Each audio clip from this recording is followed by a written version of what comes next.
नमस्कार छात्रों, जय हिंद। मेरा नाम राहुल सिंह बायोलॉजी क्लास में आपका स्वागत करता हूं। आज नए टॉपिक के साथ आपका बायोलॉजी क्लास शुरुआत करेंगे।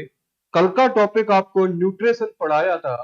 उस टॉपिक को हमने शुरुआत से एंड तक पूरी तरह से अच्छे से पढ़ लिया था बच्चा। आज नया टॉपिक स्टार्ट कर रहे हैं जिसका नाम है तंत्र का तंत्र या नर्वस सिस्टम पढ़ने वाले बच्चा। बच्चा ध्यान पूर्वक इस चैप्टर को पढ़ेंगे और ईमानदारी के साथ इसको साथ ही साथ याद करते हुए चलेंगे। आइए बच्चे कि नर्वस सिस्टम होता क्या है, कि हमारे शरीर में सूचनाओं का आदान प्रदान कैसे होता है, इंफॉर्मेशन एक ऑर्गन से दूसरे ऑर्गन में किस प्रकार से जाती है या ट्रांसफर होती है, इन सारी चीजों को आज हम पढ़ने वाले बच्चा। आशा करता हूं सभी बच्चे अपनी पढ़ाई को सुचारू रूप से चल रहा होगा। मैं पहली बात कहता हूं कि साइंस को आपको रगों में उतार देंगे बेटा, साइंस को रगों में उतार देंगे। जीरो लेवल से स्टार्ट कर रहे हैं और शिखर तक हम जाएंगे बेटा। आज का चैप्टर का नाम है नर्वस सिस्टम अर्थात तंत्र का तंत्र। बेटा आज की पीपीटी इंग्लिश में भी है और हिंदी में भी है, तो आपको किसी भी तरह से आपको दिक्कत नहीं आएगी बच्चा। हिंदी वाले स्टूडेंट भी पूरी तरह से पढ़ सकेंगे और इंग्लिश वाले बच्चे भी पूरी तरह से यहाँ पर पढ़ सकेंगे। एक भी प्रश्न का डाउट नहीं होगा बच्चा। आइए बच्चा, तंत्र का तंत्र या नर्वस सिस्टम को पढ़ने वाले बच्चा किसको पढ़ेंगे? तंत्र का तंत्र या नर्वस सिस्टम। अब क्वेश्चन उठता है, प्रश्न उठता है कि तंत्र का तंत्र होता क्या है, तंत्र का तंत्र के कार्य क्या है और तंत्र का तंत्र का हमारे शरीर में किस प्रकार से कार्यशीलता होता है या कार्य होता है। तो देखें बेटा, आपके शरीर में, ये आपका शरीर है, आपके शरीर में महीन धागे नुमा रचना पाई जाती है। आपके शरीर में बच्चा छोटी छोटी महीन धागे नुमा रचना पाई जाती है। उन धागे नुमा रचनाओं में बेटा इनफॉर्मेशन चलती है। क्या चलती बेटा? इनफॉर्मेशन चलती है, या हम कह सकते हैं उनमें बेटा क्या चलती है? सूचना चलती है। छोटे छोटे धागे नुमा रचना हमारे शरीर में ऊपर से लेकर बच्चा नीचे तक फैला है।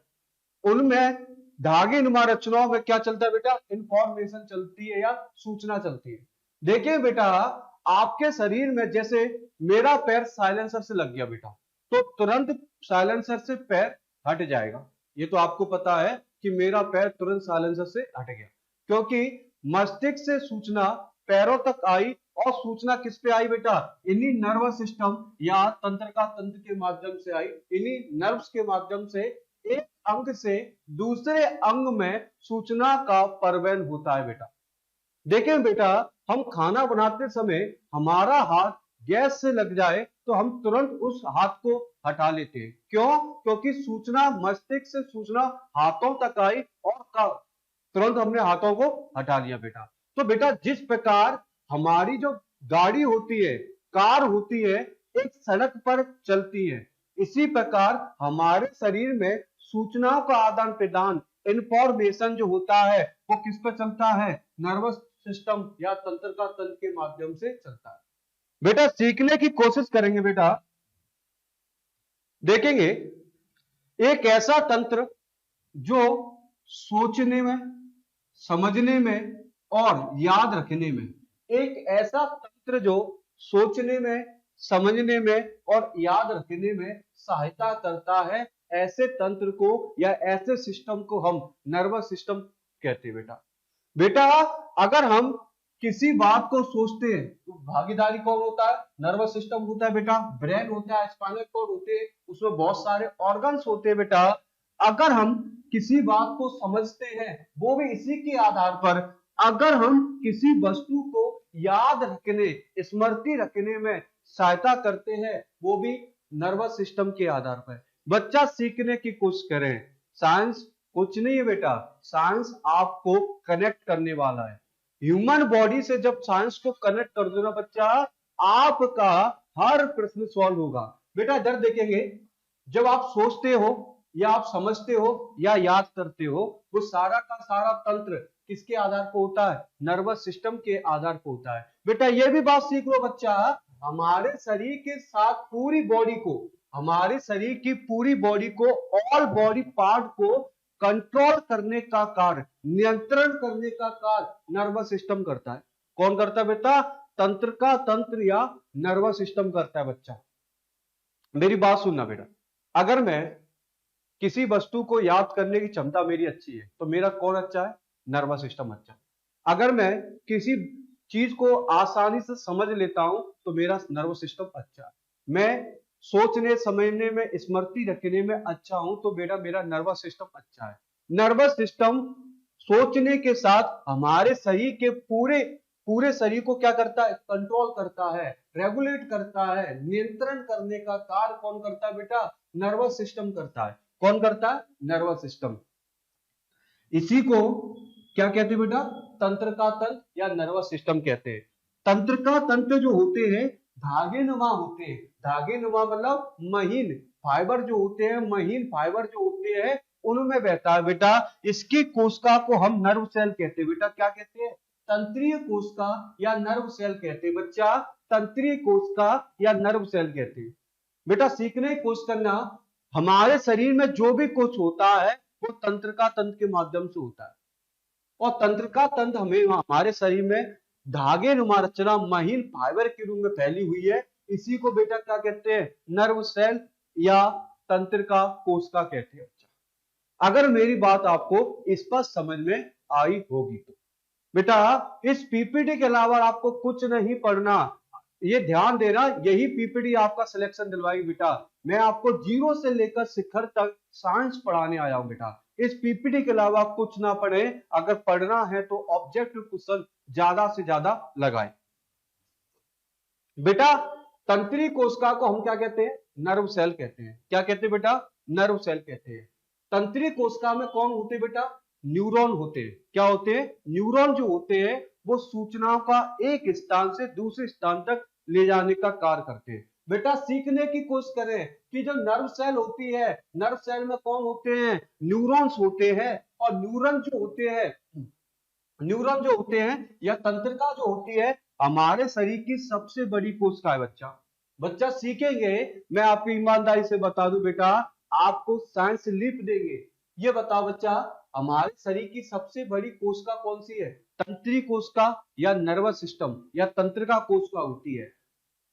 न्यूरल कोशिका का कभी विभाजित नहीं होती। न्यूरल सेल नेवर डिवाइड, अर्थात ये कभी भी विभाजित नहीं होती। शरीर की प्रत्येक कोशिका डिवाइड होती है, डिवीजन होता है। हमारे हाथों की कोशिका, नाक की कोशिका, सब आरबीसी का डिवीजन होता है, डब्ल्यूबीसी का डिवीजन होता है। शरीर में प्रत्येक प्रकार की कोशिका का डिवीजन होता है, परंतु हमारे शरीर में एक कोशिका है जिसका डिवीजन या विभाजन नहीं होता। वो है बेटा तंत्रिका कोशिका, नर्व सेल। क्या है बेटा? Nerve cell. याद रख लीजिए बेटा, ये प्रश्न आता है कि कौन सी मानव शरीर की कौन सी कोशिका जिसका डिवीजन नहीं होता, वो विभाजित नहीं होती, तो आपको बताना पड़ेगा बेटा नर्व सेल। अर्थात कि कौन सी कोशिका? न्यूरॉन कोशिका, अर्थात नर्व सेल कभी भी विभाजित नहीं होती बेटा। अगर आपसे पूछा जाए, क्योंकि हमारे शरीर में याद कोशिका सभी प्रकार की गतिविधियों को कंट्रोल करती है। मैंने आपको पहले ही बताया, हमारे शरीर में जो भी कुछ गतिविधियां होंगी, जो भी कार्य होगा हमारे शरीर में, बिकॉज जो भी कुछ कार्य होगा, जो भी एक्टिविटीज होगी, क्या होगा? जो भी एक्टिविटीज होगी उसको कंट्रोल करने का कार्य नर्व सेल करती है। अगर मुझे भूख लग रही है वो भी नर्व सेल करेगी। मुझे मतलब मान के चलो मुझे गुस्सा आ रहा है, क्रोध आ रहा है, ये सारी की सारी चीजें नर्व सेल करेंगे बेटा। हमारे शरीर की कितने भी एक्टिविटी है, उन एक्टिविटियों को कंट्रोल करने का कार्य कौन करती बच्चा? नर्व सिस्टम करता है या नर्व सेल करती बच्चा। अगर बच्चा आपको ये बात समझ में आई होगी तो बेटा फंक्शन कोऑर्डिनेट यूनिट होती है। ठीक है बच्चा, पहली बात तो मैं आपको थोड़ा सा और बता देता हूं बेटा, नर्व सेल के बारे में पूरा सा थोड़ा सा आपको रिलेट करें। आप अपने जीवन से, अपनी बॉडी से रिलेट करें साइंस को। मान के चले ये मेरा हाथ है, ये हाथ है, इस हाथ में बेटा तंत्र का कोशिका होंगी या न्यूरॉन सेल होंगी। अगर इस हाथ का कनेक्शन मस्तिष्क से हट जाए, इस हाथ का तंत्रिका कोशिकाओं का जो कनेक्शन है बच्चा मस्तिष्क से हट जाए, तो बताओ इसमें सूचना का परिवहन नहीं होगा। ये हाथ जो होता है बेटा पैरालाइसिस हो जाएगा। कैसा हो जाएगा? पैरालाइसिस। इसको हथौड़े पे कूचो, दबाओ, काट खाओ, इसको कहीं पटक दो, इसमें कोई भी दर्द नहीं होगा। क्या नहीं होगा? कोई भी दर्द नहीं होगा, कोई भी फीलिंग नहीं होगी बच्चा, क्योंकि इसमें जो नर्व सेल है, इन नर्व सेलों का कनेक्शन ब्रेन से हट गया है, इनएक्टिव हो गया बेटा। क्योंकि हमारे शरीर का जो बाप होता है बच्चा, वो होता है ब्रेन, वो होता है मस्तिष्क। तो हमारे शरीर की सभी गतिविधियों या एक्टिव चीज को कंट्रोल कौन करता है बेटा? नर्वस सिस्टम करता है बेटा। कौन करता है बेटा? नर्वस सिस्टम करता है। एक बार और बताते थे विद्य, तंत्रिका कोशिका को हम नर्व सेल कहते हैं। नर्व सेल में कौन होते हैं बच्चा?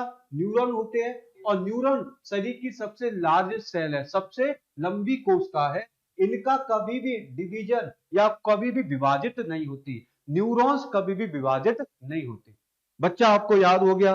आशा करता हूं आपको याद हो रहा है। साथ ही साथ पढ़ते चले बेटा, साथ ही साथ पढ़ते चले बेटा। साइज इतना ब्रह्मांड है, इसको कितना भी खत्म कर लो, ये खत्म नहीं होता बच्चा। मैंने पहली बात कहता हूं कि आपको ये सारी चीजें बस ऑलरेडी थोड़ा समझ लो, वीडियो को पूरी दम से पढ़ लो बेटा। अगर वीडियो को पूरी तरह से पढ़ोगे, सुनोगे, तो हर चीज आपको याद होगी बच्चा।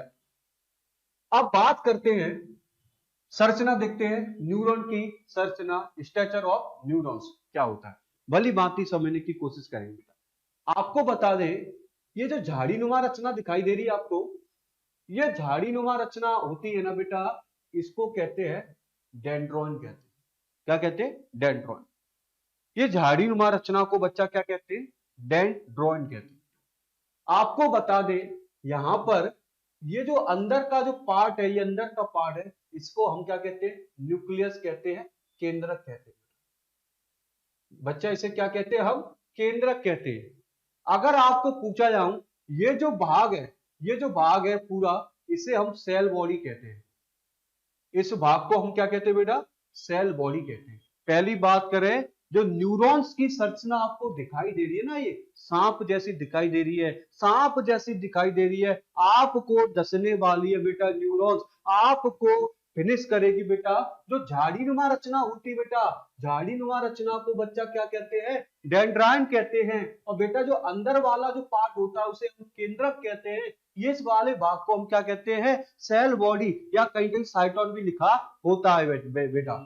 अगर बात करें क्वेश्चन कैसे बनेगा, वो भी बताऊंगा बच्चा, हर प्रश्न को सॉल्व करेंगे मैं बेटा, सीखने की कोशिश करेंगे।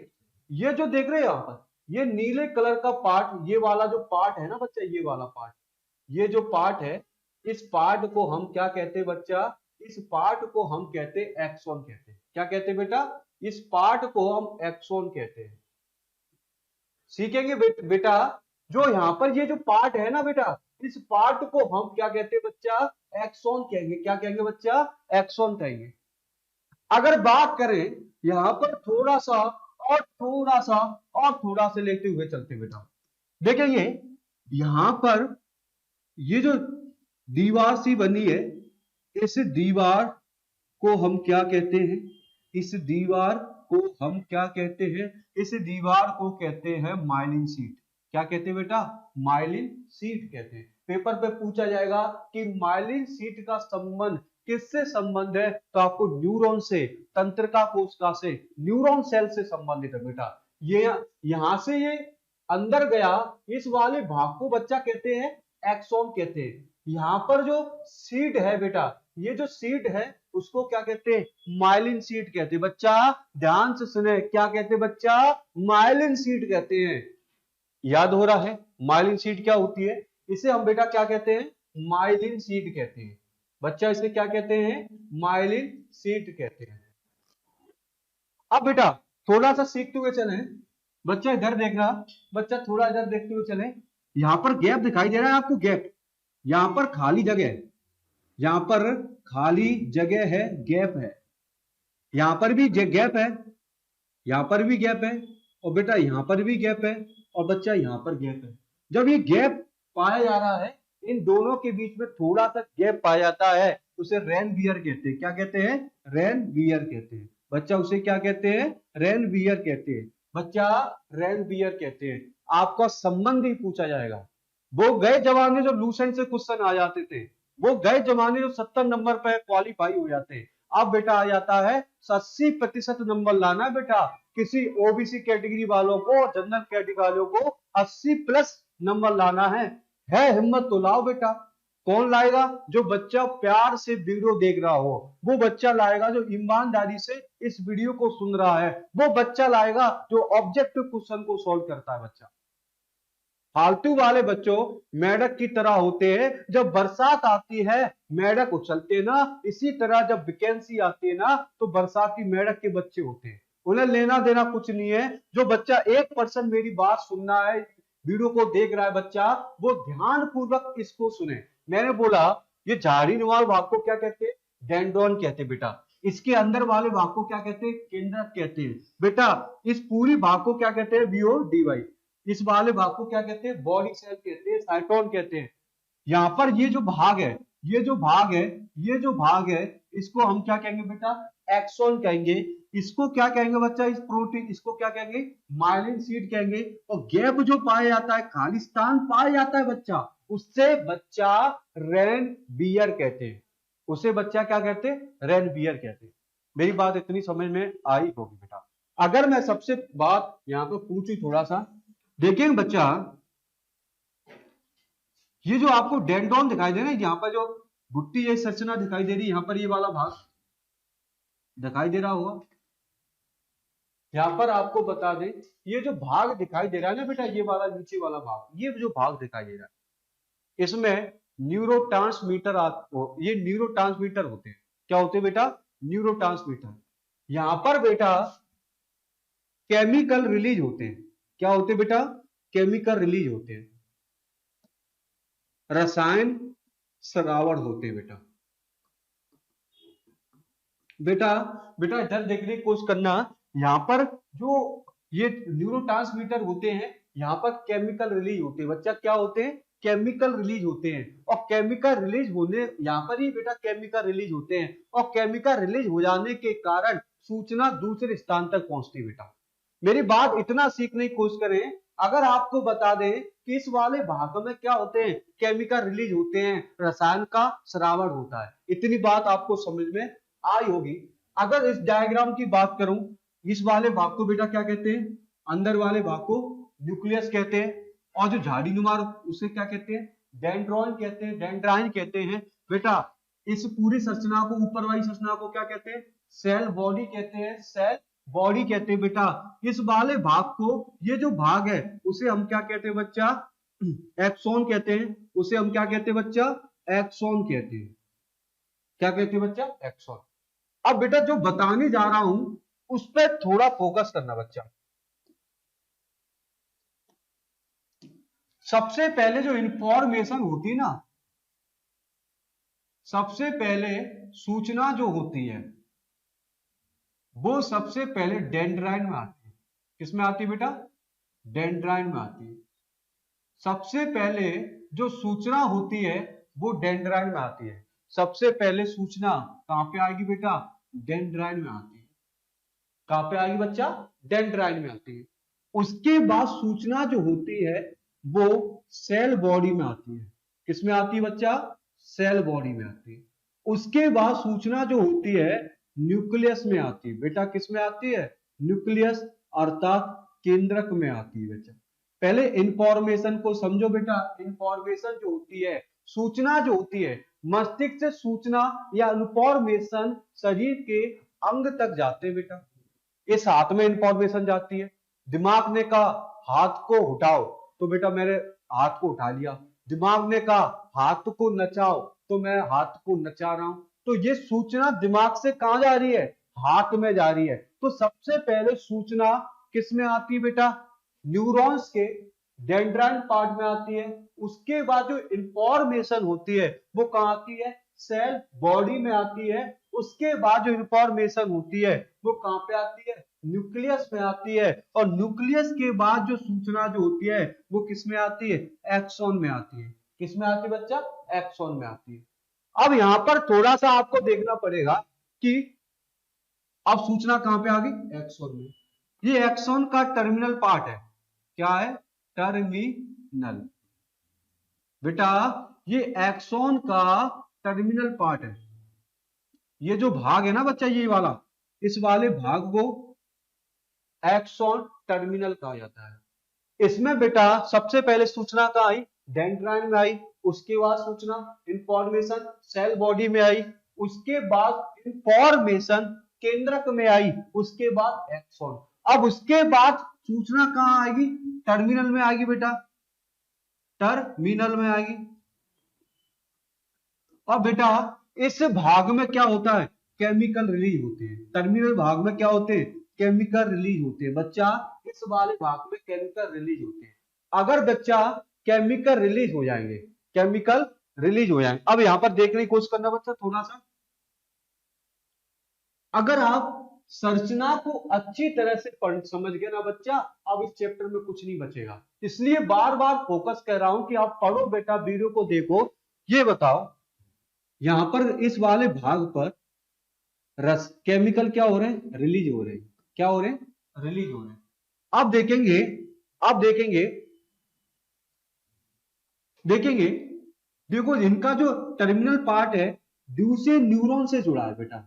ड्यूसे न्यूरॉन्स के किसके जुड़ा है बेटा, डेंड्राइट से जुड़ा है। किससे जुड़ा है बेटा, डेंड्राइट से। सीखने की कोशिश करना, ये पूरा खत्म हो गया। इसका जो भाग कौन सा है, टर्मिनल।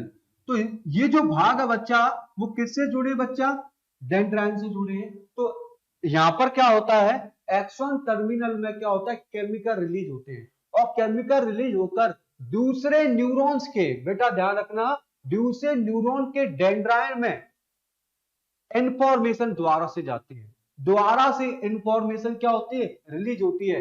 पहले यहां पर केमिकल रिलीज हो जाते हैं, ये केमिकल दूसरे न्यूरॉन के डेंड्राइन में इंफॉर्मेशन को क्या करते हैं, देते हैं बेटा। दूसरे न्यूरॉन्स के डेंड्राइन में इंफॉर्मेशन देते हैं बेटा। सबसे पहले बेटा इंफॉर्मेशन डेंड्राइन में आती है, फिर सेल बॉडी में आती है, फिर न्यूक्लियस में आती है, फिर एक्सॉन में आती है, फिर एक्सॉन टर्मिनल में आती है। वहां पर केमिकल रिलीज होते हैं बच्चा, केमिकल रिलीज होती है। फिर दूसरे न्यूरॉन के डेंड्राइन में केमिकल जाते हैं और इंफॉर्मेशन को जनरेट करते हैं और सूचना को भेजने का कार्य करते हैं।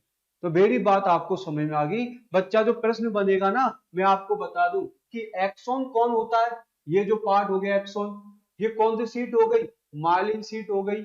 ये जगह को क्या कहते हैं, रेन बियर होते हैं। इससे में क्या होते हैं, टर्मिनल होते हैं।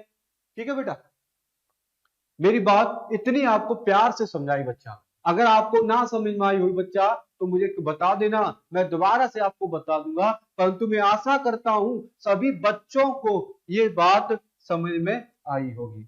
देखेंगे बेटा, न्यूरॉन जो होते हैं कैसी इकाई है बेटा, मानव शरीर की, मानव शरीर की लॉन्गेस्ट सेल होती है। मानव शरीर की कैसी सेल है, लॉन्गेस्ट।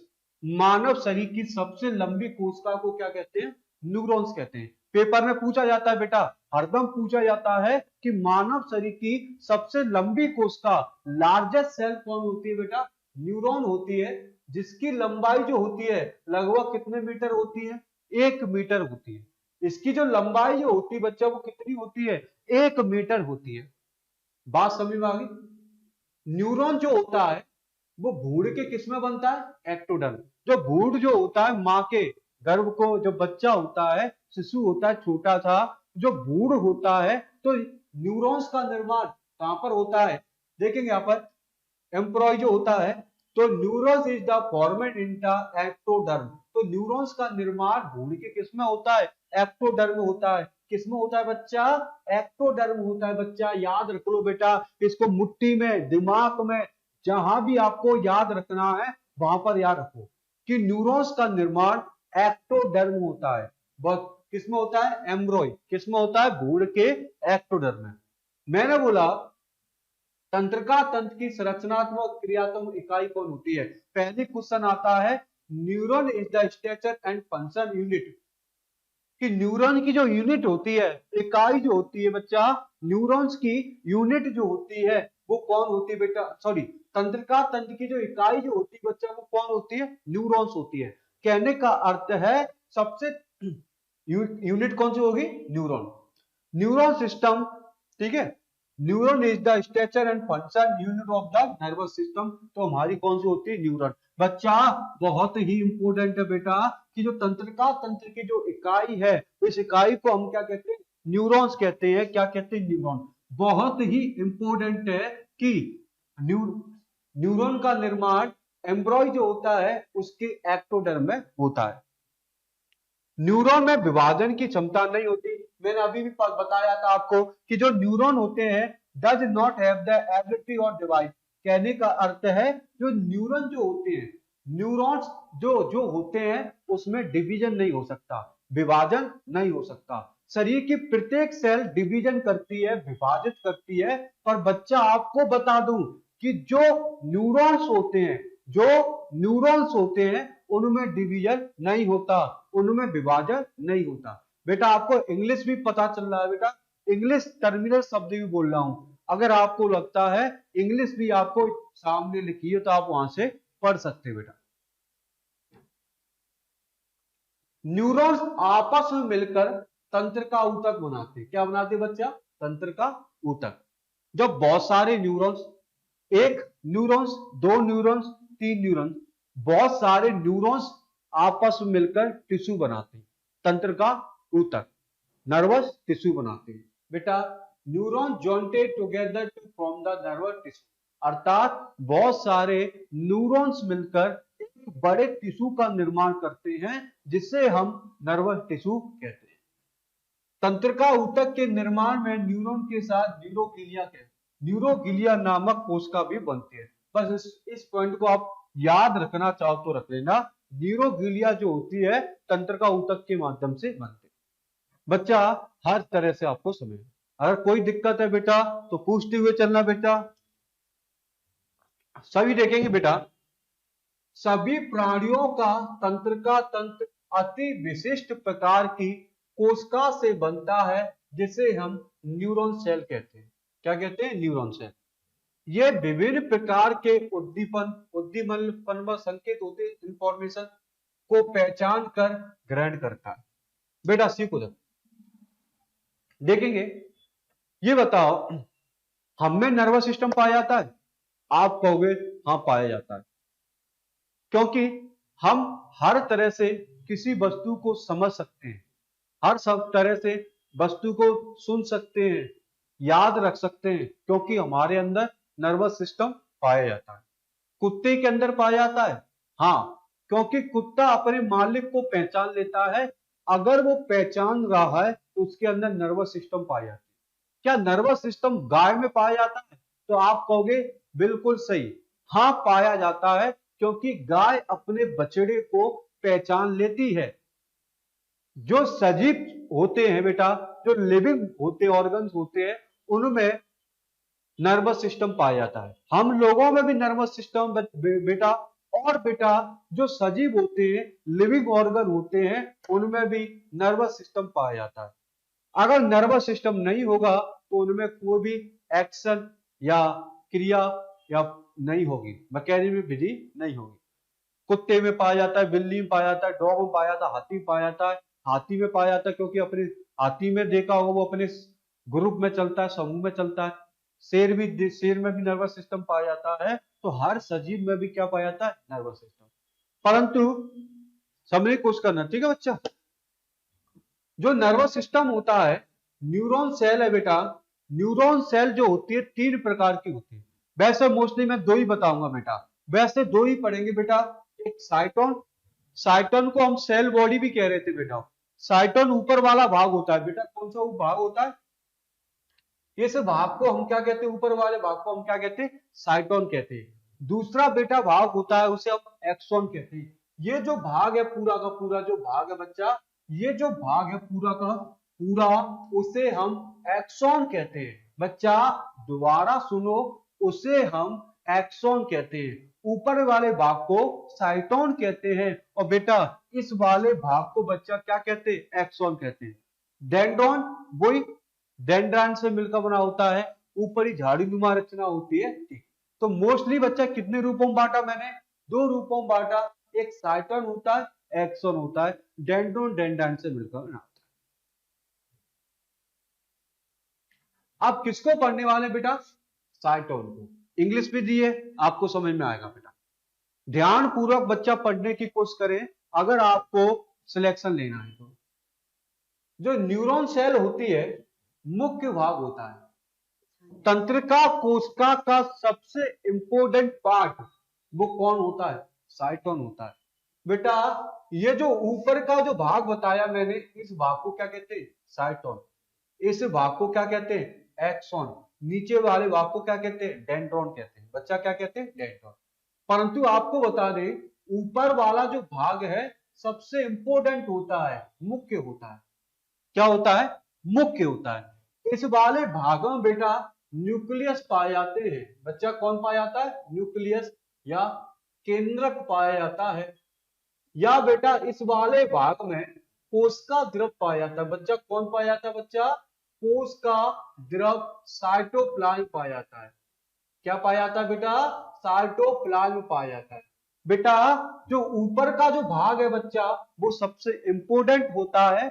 इस ऊपर के भाग में न्यूक्लियस होता है और बेटा कौन होता है, कोशिका द्रव। क्योंकि इसमें क्या होता है, एक न्यूक्लियस होता है और बच्चा एक कौन होता है, साइटोप्लाज्म होता है। इतनी बात करें, क्वेश्चन डायरेक्ट बनेगा आपको कि तंत्रीय कोशिका में न्यूरॉन सेल में न्यूक्लियस कहां पाया जाता है या केंद्रक कहां पाया जाता है। जो केंद्रक होता है वो साइटोन में पाया जाता है।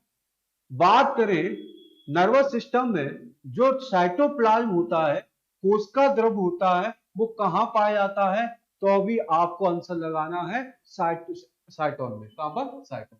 तो इसमें बेटा कौन पाया जाता है, केंद्रक पाया जाता है बेटा, और कौन पाया जाता है, न्यूक्लियस साइटोप्लाज्म पाया जाता है।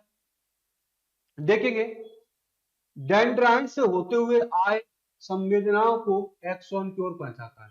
साइटोन क्या करता है बच्चा, जो इंफॉर्मेशन आती है बच्चा, इंफॉर्मेशन आती है वो डेंड्राइन से होते हुए कहां पहुंचा देता है, एक्सॉन में पहुंचा देता है। बेटा यहां से सूचना होती हुई कहां पे आ गई बच्चा, बच्चा यहां से सूचना होते हुए कहां पे आ गई बेटा, तो आप बता दोगे सर यहां से सूचना होते हुए बच्चा एक्सॉन में आएगी। बच्चा कहां आएगी, एक्सॉन में।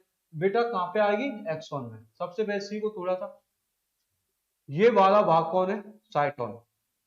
तो साइटोन से सूचना चल रही बेटा, साइटोन से क्या चल रही है, सूचना। और सूचना किधर की ओर बढ़ रही है, तो आप क्या होगे बेटा, एक्सॉन में। जो इंफॉर्मेशन होती है वो डेंड्राइन से कहां की ओर चलती है बेटा, एक्सॉन की ओर। ये बात भी आपको समझ में आई होगी। बच्चा जो सूचना जो होती है, इंफॉर्मेशन होती है, वो डेंड्रॉन से लेकर डेंड्रॉन के माध्यम से कहां की ओर चलती है बेटा, एक्सॉन के माध्यम से। ऊपर से कहां चलती है, नीचे की ओर चलती है सूचना।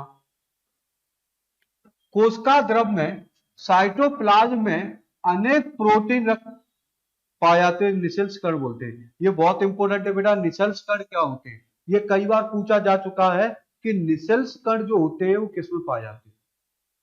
सबसे पहले इस जो भाग है ना बच्चा, इस भाग में, इस वाले भाग में बच्चा, इस वाले भाग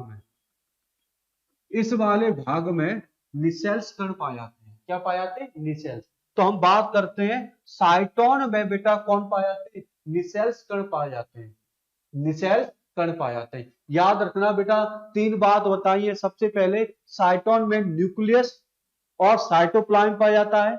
दूसरी बात सबसे मुख्य वाला भाग है। तीसरी बात इसमें डेंड्रॉन से सूचना एक्सॉन की ओर चलती है। चौथी बात इसमें बेटा निसेल्स कण पाए जाते हैं। क्या पाए जाते हैं बच्चा, लिखा है मेन पार्ट, यहां पर लिखा है बेटा main part of neuron cell, या शरीर का सबसे मुख्य और भाग है।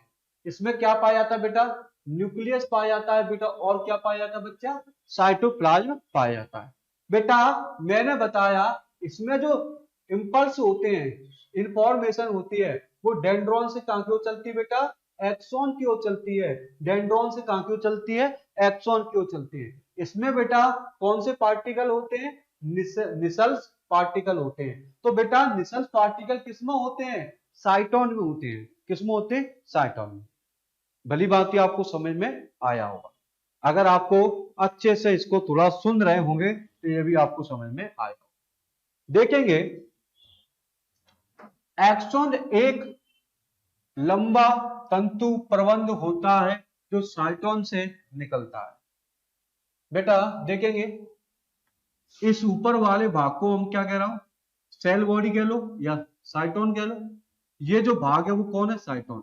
ये जो पतला भाग है, ये वाला भाग, ये जो भाग है ना बच्चा, उसी को हम क्या कहते हैं, एक्सोन कहते हैं। क्या कहते हैं बच्चा, इस वाले भाग को बच्चा हम एक्सोन कहते हैं। बच्चा क्या कहते हैं, एक्सोन। तो मैं डायरेक्ट बता देता हूं, इस वाले भाग को यहां से लेकर यहां तक फैला है, इस वाले भाग को क्या कहते हैं, एक्सोन। ऊपर वाले भाग को क्या कहते हैं, साइटोन। ये जो नीचे वाला भाग होता है उसे डेंड्रोन, डेंड्रोन या डेंड्राइन एक ही बात है। बेटा एक्सोन एक लंबा तंतु होता है, वो कहां से निकलता है बेटा, साइटोन से। बेटा ध्यान रखना, एक्सोन कहां से निकल रहा है बेटा, साइटोन से। एक्सोन कहां से निकल रहा है बेटा, साइटोन से। Axon is along filamentous outgrowth that external the from of the cyton. कहने का अर्थ है बेटा ये जो एक्सोन है बच्चा, ये जो एक्सोन है वो बच्चा वो कहां से निकल रहा है बेटा, साइटोन से। पहले लिख लो, याद रखो, एक्सोन कहां से निकल रहा है, तो साइटोन से। एक्सोन कहां से निकल रहा है बच्चा, साइटोन से। दूसरा पॉइंट है, एक्सोन के ऊपर माइलिन शीट पाई जाती है। क्या मैंने आपको बताया था कि बताया था बेटा या नहीं बताया, देखो दे माइलिन शीट, एक्सोन के ऊपर क्या पाई जाती है, माइलिन शीट पाई जाती है। बच्चा क्या पाई जाती है, माइलिन शीट पाई जाती है।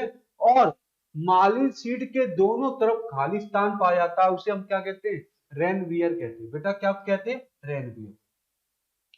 देखिए इधर, axon and the empty space of both sides of the myelin sheet is the called more the Ranvier. इसे क्या कहते हैं बच्चा, रेनवियर कहते हैं। अब रेनवियर को देख लो बेटा और माइलिन शीट को देख लो। वैसे बता भी चुका हूं मैं आपको थोड़ा सा, देखेंगे यहां पर। देखो ये जो दिखाई दे रही है ये कौन है बच्चा, माइलिन शीट है। ये भी माइलिन शीट है, ये भी माइलिन शीट है। यहाँ पर ये खाली जगह पाई जा रही है ना बच्चा, खाली जगह, इसको क्या कहते हैं, रेनवियर कहते हैं। मेरे बच्चा समझने की कोशिश करना, ये जो खाली जगह होती है, इस खाली जगह को हम क्या कहते हैं, रेनवियर। और यहाँ पर जो परत चढ़ी है उसे क्या कहते हैं, माइलिन कहते हैं। क्या कहते हैं बच्चा, माइलिन। मेरी बात समझ में आई। दो बात आपको बताई थी, जो एक्सोन होता है वो साइटोन से निकलती है। दूसरा, एक्सोन के ऊपर माइलिन शीट पाई जाती है। तीसरा, जो खाली स्थान होता है उसे रेनवियर कहते हैं।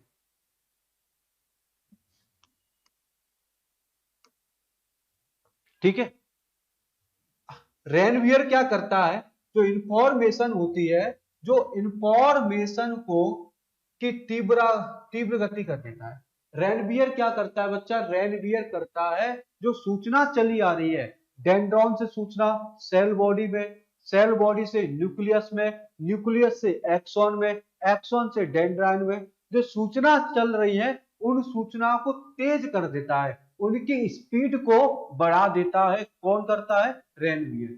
ठीक है बेटा, ये आप देख लेना थोड़ा, टेलोमेंडिया इतना इंपोर्टेंट भी नहीं। अगर बात करें, अब दूसरी बात करते हैं किसकी, डेंड्रॉन की। तंत्रिका कोशिका से निकलने वाली महीन शाखा को डेंड्राइट्स कहते हैं, जो डेंड्रॉन का ही भाग है। मैंने आपको बताया था, अभी जो चित्र दिखाया था उसमें ऊपर वाले भाग में पेड़ जैसी शाखा निकल रही थी, ऊपर वाले भाग में बेटा पेड़ जैसी शाखा निकल रही थी, उसको डेंड्राइट या डेंड्रॉन कहते हैं बेटा। आइए ये देखो बेटा, ये जो कौन हो गया, सेल बॉडी हो गई। ये कौन हो गया बेटा, सेल बॉडी हो गई। ये कौन हो गया, न्यूक्लियस हो गया। कौन हो गया, न्यूक्लियस। इसमें बेटा धागे नुमा रचना निकल रही, बेटा धागे नुमा रचना निकल रही है। उस रचना को बेटा हम क्या कहते हैं, डेंड्रॉन कहते हैं। क्या कहते हैं, डेंड्रॉन। ठीक है, ये उद्दीपनों या संवेदनाओं को संवेदी अंग नाक कान जीभ ग्रहण कर साइटोन या सेल बॉडी की ओर भेजता है। बेटा ये सूचनाओं को आदान प्रदान करता है। मैंने आपको बता दें जो भी इंफॉर्मेशन होगी ये डेंड्रोन इंफॉर्मेशन को भेजने का कार्य करता है एक अंग से दूसरे अंग तक। मेरी बात इतनी समझ में आनी चाहिए बेटा, मैं वही बता रहा हूं। The find the branches that come out of the nerve cell are called dendrite. Dendrite क्या होते हैं? जो नर्व सेल पर जो झाड़ीनुमा रचना होती है उसे क्या कहते हैं? डेंड्राइन कहते हैं। Are the branch from the dendrite in which Nissl's particle. ठीक है बेटा, इसमें भी देख लेंगे थोड़ा बहुत, आपको पता चल जाएगा पूरा का साइटोन वगैरह। मेरी बात सुनने की कोशिश करें अगर आपको याद हो। आगे बढ़ते थोड़ा सा आगे बढ़ने की कोशिश करते बच्चा। सिनेप्स क्या होता है बेटा? सिनेप्सिस। सिनेप्सिस को देखने की कोशिश करें। सिनेप्सिस क्या बच्चा बताओ? एक एलिमेंट दूसरा एलिमेंट या एक पदार्थ या दो वस्तु। चलो ये बात कर लेते हैं। मेरे पास दो पेन है बेटा। मेरे पास क्या बच्चा? दो पेन। एक पेन और दूसरा पेन। ये दोनों पेन आपस में जुड़ रहे हैं बेटा। ये दोनों पेन आपस में क्या कर रहे हैं बेटा? जुड़ रहे हैं। तो बेटा इनके बीच में कोई ना कोई तो जोड़ होगा ना। इनके बीच में फेविक्विक लगाया होगा तुमने, इनके बीच में सीमेंट लगाई होगी, इनके बीच में जो जोड़ होता है ना बेटा, जोड़, इन जोड़ को क्या कहते हैं? साइनेप्स कहते हैं, सिनेप्सिस कहते हैं। तो सिनेप्सिस क्या होता है बेटा? जंक्शन होता है, दो न्यूरॉन्स के बीच का जंक्शन होता है, जोड़ने वाला आधार होता है। मेरे पास बेटा समझने की कोशिश करें, एक और दो आपस में जुड़ रहे हैं। जब ये जुड़ रहे हैं ना तो इनके बीच में बेटा, इनके बीच में जोड़ होगा, जंक्शन होगा। इस जंक्शन को ही क्या कहते हैं? सिनेप्सिस कहते हैं। देखो देखो बेटा, देखेंगे, देखो ये निकल गया बेटा दूसरा न्यूरॉन्स का डेंड्राइन, इसका डेंड्राइन यहां पर जुड़ रहा है बेटा, यहां पर जुड़ रहा है बेटा, यहां पर जुड़ रहे हैं, ये जोड़ हो रहे हैं ना बेटा। ये दूसरे न्यूरॉन्स का डेंड्राइन है, ये दूसरे न्यूरॉन्स का डेंड्राइन है। आपस में क्या कर रहे हैं बेटा? जुड़ रहे हैं बेटा आपस में। बेटा यहां पर क्या कर रहे हैं? जुड़ रहे हैं। तो जुड़ने वाले पार्ट को बेटा, जुड़ने वाले पार्ट को हम क्या कहते हैं? सिनेप्सिस कहते हैं। जुड़ने वाले पार्ट को हम क्या कहते हैं बच्चा? सिनेप्सिस कहते हैं। देखेंगे यहां पर भी जुड़ रहा है बेटा, यहां पर भी जुड़ रहा है, यहां पर जुड़ रहा है, यहां पर। तो इस वाले पार्ट को हमने क्या किया है? सिनेप्सिस कहा है। इस वाले पार्ट को हमने क्या किया बेटा? सिनेप्सिस कहा। बात आपको बच्चा समझ में आई होगी। सिनेप्सिस क्या होता है वो भी मैंने आपको बता दिया। जब दो डेंड्रॉन आपस में जुड़ते हैं, जब दो डेंड्रॉन आपस में जुड़ते हैं तो इनके जोड़ वाला जो भाग होता है बच्चा, उनके जोड़ वाला जो भाग होता है बच्चा, मेरी बात सुने, एक बार समझने की तो कोशिश करें, साइंस आपको रटा दूंगा, एक बार सोचने। जोड़ वाला भाग जो होता है, जोड़ने वाले भाग को हम क्या कहते हैं? सिनेप्सिस कहते हैं, सिनेप्स कहते हैं। क्या कहते हैं बेटा? सिनेप्स कहते हैं या सिनेप्सिस कहते हैं। लिखा है बेटा, दो तंत्रिका कोशिका के मध्य बनने वाला जोड़ को सिनेप्सिस कहते हैं। दो तंत्रिकाओं के बनने वाले जोड़ को सिनेप्सिस कहते हैं। दोबारा बोल रहा हूं बेटा, सिनेप्सिस के माध्यम से जो दो तंत्रिका कोशिका के मध्य इलेक्ट्रिक फाउंडर होता है, ठीक है बेटा, और केमिकल प्रोसेसेस भी होती है। ये भी बता दिया कि जो लास्ट वाले भाग में केमिकल क्या होते हैं? रिलीज होते हैं बेटा, ठीक है।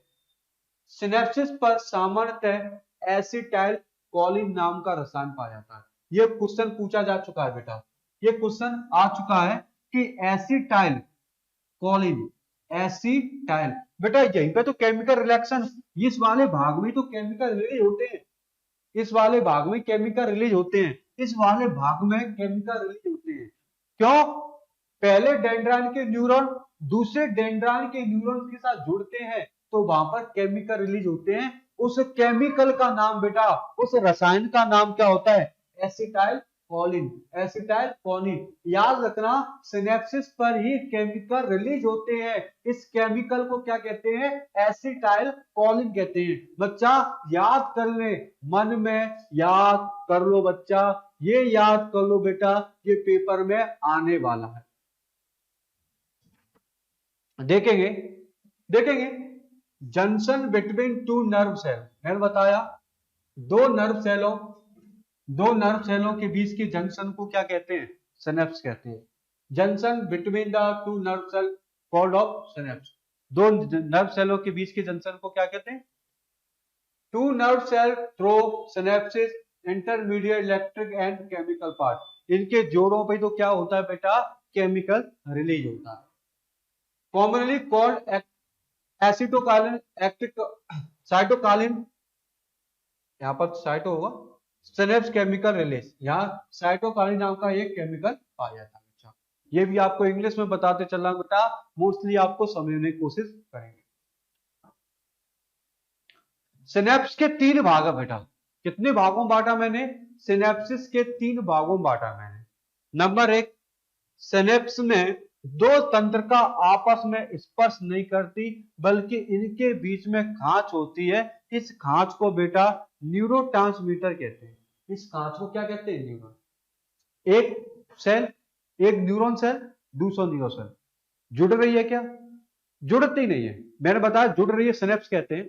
तो इनके बीच में खांच पाई जाती है बेटा। जुड़ने वाले स्थान को क्या कहते हैं? सिनेप्सिस कहते हैं। परंतु इनके बीच में बेटा खांच पाई जाती, गड्ढा पाया जाता है, हॉल सा होता है। उस हॉल्स को बेटा क्या कहते हैं? न्यूरोट्रांसमीटर कहते हैं। क्या कहते हैं? न्यूरोट्रांसमीटर। न्यूरोट्रांसमीटर पहले तंत्रिका के विद्युतीय संकेतों को रासायनिक प्रतिक्रिया के द्वारा दूसरे न्यूरॉन तक ले जाता है। मैंने बताया न्यूरोट्रांसमीटर क्या करता है? केमिकल रिलीज करेगा, और केमिकल रिलीज करेगा, ये केमिकल कहां जाएगा? दूसरे न्यूरॉन्स के डेंड्रॉन पे जाएगा। दूसरे न्यूरॉन्स के डेंड्रॉन पे जाएगा, वहां पर केमिकल रिलीज हो जाते हैं और सूचना इंफॉर्मेशन एक्टिव हो जाती है।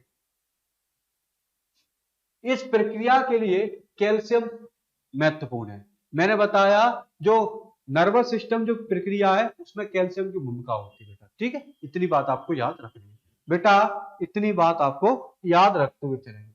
वही लिखा है बेटा इसमें, दो neuron do not touch each other in the synapse. कहने का अर्थ है इनके बीच में क्या पाया जाता है? खांच, थोड़ा सा गैप होता है। क्या होता है? गैप होता है। ठीक है, इस गैप को क्या कहते हैं बेटा? न्यूरो ट्रांसमीटर कहते हैं। मैंने बताया neurotransmitter the electrical signal from the first nerve to second nerve, कहने का अर्थ है फर्स्ट नर्व से दूसरे नर्व के न्यूरॉन्स डेंड्राइन तक जाते हैं, वहां पर केमिकल रिलीज होता है। फिर बच्चा वहां से क्या होता है? जो संकेत होते हैं, इंफॉर्मेशन जो होते हैं, एक्टिव हो जाते हैं। बेटा इसके लिए कौन सा तत्व आवश्यक होता है? कैल्शियम। ये आपको याद रखते हुए चल। बेटा नर्व जो होती है, नर्व जो होती है 3 प्रकार की होती है। सेंसरी नर्व, मोटर नर्व और इंटरमीडियम। सेंसरी जो नर्व होती है बेटा वो क्या होती है? Sensory nerve. बेटा इधर देखेंगे, इधर देखने की कोशिश करना। जब इंफॉर्मेशन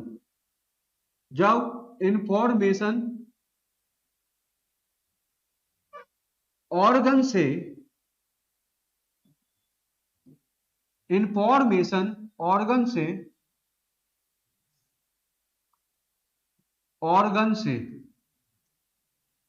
कहां की ओर चले बेटा? ब्रेन की ओर चले। जब इंफॉर्मेशन ऑर्गन से मस्तिष्क की ओर चले, जब सूचना ऑर्गन से कहां की ओर चले? मस्तिष्क से। जब सूचना हाथ से कहां की ओर चले? मस्तिष्क से।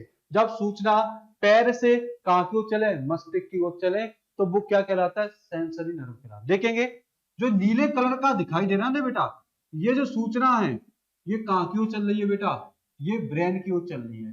तो हम कह सकते हैं बेटा जो सेंसरी नर्व होता है इसमें इंफॉर्मेशन ऑर्गन से चलते हैं, और कहां की ओर चलते हैं? ब्रेन की ओर चलते हैं। और जो मोटर नर्व होते हैं, देखो मोटर नर्व क्या है बेटा? जो सूचना आ रही है बेटा, जब सूचना आ रही है बच्चा, तो इसमें क्या होगा? मस्तिष्क से सूचना बेटा, जो इंफॉर्मेशन है, जो बेटा इंफॉर्मेशन है बच्चा, मेरी इस क्वेश्चन थोड़ा सा याद रखना। मैं कह रहा हूं बच्चा आपको याद करा दूंगा, साइंस का ज्ञाता बना दूंगा। जो इंफॉर्मेशन है जब मस्तिष्क से कहां की ओर चले? ऑर्गन की ओर चले। जब ऑर्गन से इंफॉर्मेशन मस्तिष्क की ओर चलती है तो उसे हम सेंसरी नर्व कहते हैं। जब इंफॉर्मेशन ब्रेन से कहां की ओर चलती है, ऑर्गन की ओर चलती है, उसे हम मोटर नर्व कहते हैं। बेटा इसमें भी दिखाई दे रहा है। जब इंफॉर्मेशन मस्तिष्क की ओर जा रही है, इंफॉर्मेशन कहां की ओर जा रही है, मस्तिष्क की ओर जा रही है, उसे हम क्या कहते हैं बेटा, उसे हम सेंसरी नर्व कहते हैं। जब इंफॉर्मेशन मस्तिष्क से ऑर्गन्स की ओर आती है, उसे हम क्या कहते हैं, मोटर नर्व कहते हैं। बेटा क्या कहते हैं, मोटर नर्व कहते हैं। याद रख लेना बेटा, उसे हम मोटर नर्व कहते हैं। अब बेटा इंटरमीडियट नर्व क्या होते हैं, देखो इधर देखेंगे, इधर बेटा इंफॉर्मेशन इंफॉर्मेशन जा रही है, इंफॉर्मेशन कहां जा रही है बेटा, ब्रेन की ओर जा रही है। इंफॉर्मेशन बेटा, बच्चा मेरे बच्चा सीख लेना, बच्चा सो मत जाना। जब इंफॉर्मेशन ब्रेन की ओर जा रही है, ठीक है, अब इंफॉर्मेशन कहां आ रही है, तो आप बताओगे। अब इंफॉर्मेशन जो है ना बच्चा, वो कहां आ रही है, ऑर्गन की तरफ आ रही है। अब इंफॉर्मेशन, यहां पर इंफॉर्मेशन कहां की ओर जा रही है, ब्रेन की ओर। इसमें इंफॉर्मेशन कहां आ रही है, ऑर्गन की ओर आ रही है, अंग की तरफ आ रही है। तो बेटा यहां पर एक जॉइंट पाया जाता है, यहां पर बेटा एक जोड़ पाया जाएगा, आने जाने वाले जोड़ को ही हम इंटर मीडियम इंटरनर्व कहते हैं। क्या कहते हैं, देखिए बेटा यहां पर सूचना जा रही है, यहां पर सूचना आ रही है, तो यहां पर जो बेटा जोड़ है, इसको क्या कहेंगे, इंटर नर्व्स कहते हैं। कहने का अर्थ है जब सूचना जा रही है और सूचना आ रही है, तो इनके बीच में एक कनेक्टिविटी पार्ट होता है, इनके बीच में एक कनेक्टिव पार्ट होता है, उस कनेक्टिव पार्ट को हम क्या कहते हैं, इंटर नर्व कहते हैं। मेरी बात आपको समझ में आ चुकी होगी। जब सूचना मस्तिष्क की ओर जाए, सेंसरी नर्व, जब सूचना अंगों की तरफ आए, मोटर नर्व, दोनों के बीच में जोड़ का कार्य करे, इंटरमीडियम। सूचना जाए और सूचना आए, इनके बीच में जोड़ जो पाया जाएगा, इंटरमीडियट नर्व। ठीक है बच्चा, वही लिखा है। सेंसरी नर्व क्या होता है, जब सूचना अंगों से कहां की ओर जाती है बेटा, मस्तिष्क से। जब सूचना जो होता है अंगों से कहां की ओर चल रही हो, ब्रेन की ओर। मोटर नर्व क्या होता है, जब सूचना आवेग मस्तिष्क से कहां की ओर चल रहे होंगे, मस्तिष्क से कहां की ओर चल रहे हैं बेटा, सूचना अंगों की ओर। जब इंफॉर्मेशन अंगों की ओर चल रही हो, मस्तिष्क से ऑर्गन की ओर। दो या दो से अधिक तंत्र कोशिका के बीच में संबंध स्थापित करता है। क्या आपको ये बात, मेरी बात समझ में आई होगी। एक ध्रुवी यूनिपोलर क्या होता है बच्चा, और बेटा बाइपोलर क्या होता है, और मल्टीपोलर क्या होता है, इस बात को समझ लो। देखें बच्चा, इसमें कितने दंड, इसमें एक्सॉन कितने हैं, इसमें एक्सॉन कितने, एक है। इसमें एक्सॉन कितने, दो हैं। और ये आगे चल के बहुत भागों में बट जाता है, इसमें बहुत सारे होते हैं। तो बेटा जिसमें जो पोलर होते हैं, जिसमें जो पोलर हो उनकी संख्या एक हो तो उसे यूनिपोलर कहते हैं, और जिसमें पोलर की संख्या दो होती है बाइपोलर कहते हैं, और जिसमें पोलर की संख्या बहुत सारी होती है मल्टीपोलर कहते हैं। इतनी बात समझ में आई होगी। बात करें बेटा आपके शरीर में बच्चा, पूरे शरीर में ऐसा जाल पाया जाता है, आपके पूरे शरीर में ऐसा जाल पाया जाता है। इस जाल का जो कनेक्शन होता है वो दिमाग से होता है। इस जाल का कनेक्शन कहां से होता है, दिमाग से। यहां से सूचना आती है और यहां से सूचना वापस जाती है। यहां से सूचना बेटा आती है और यहां से सूचना वापस आती है। मस्तिष्क से सूचना अंगों तक आती है, अंगों से सूचना मस्तिष्क तक जाती है। ये पूरा कार्य करने का कार्य कौन करता है बेटा, हमारा तंत्र का तंत्र करता है। पूरे शरीर में फैला हुआ, पूरे शरीर में लाखों किलोमीटर तक नर्वस सिस्टम पाया जाता है, या तंत्रिका कोश का नर्व सेल पाई जाती है। देखेंगे the neuron system is the fine thread like structure of the, कहने का अर्थ है महीन धागे के समान रोशनी। मैंने आपको बताया था जो न्यूरॉन जो होता है वो कैसा फैला है बेटा, महीन धागे नुमा रचना है। देखेंगे पूरे शरीर में महीन धागे नुमा रचना फैली है। कौन फैली है बेटा, तंत्रिका तंत्र फैली है। जो महीन फाइबर होते हैं फाइबर के रूप में फैली हुई है बच्चा, जो वातावरण में होने वाले परिवर्तन या सूचनाओं को प्राप्त करती है। which receive information of the sensory organ above change the environmental reach the brain। कहने का अर्थ है वातावरण में जो भी सूचना आती है वो मस्तिष्क से अंगों तक जाती है, अंगों से सूचना मस्तिष्क तक जाती है। पूरा नर्वस सिस्टम का कार्य यही है, इंफॉर्मेशन को ट्रांसपोर्ट करना brain to organs, organ to brain. ठीक है बच्चा, मानव शरीर का वह तंत्र जो सोचने के लिए, समझने के लिए, मैं पहले ही बता चुका इसमें, तो सोचते हो समझते हो वगैरह वो सब नर्वस सिस्टम पे आता है। तंत्रिका तंत्र के कार्य क्या है, बात करेंगे function of the neuron system क्या होता है। तंत्रिका तंत्र विभिन्न अंगों की भिन्न भिन्न क्रियाओं को संचालित करती है।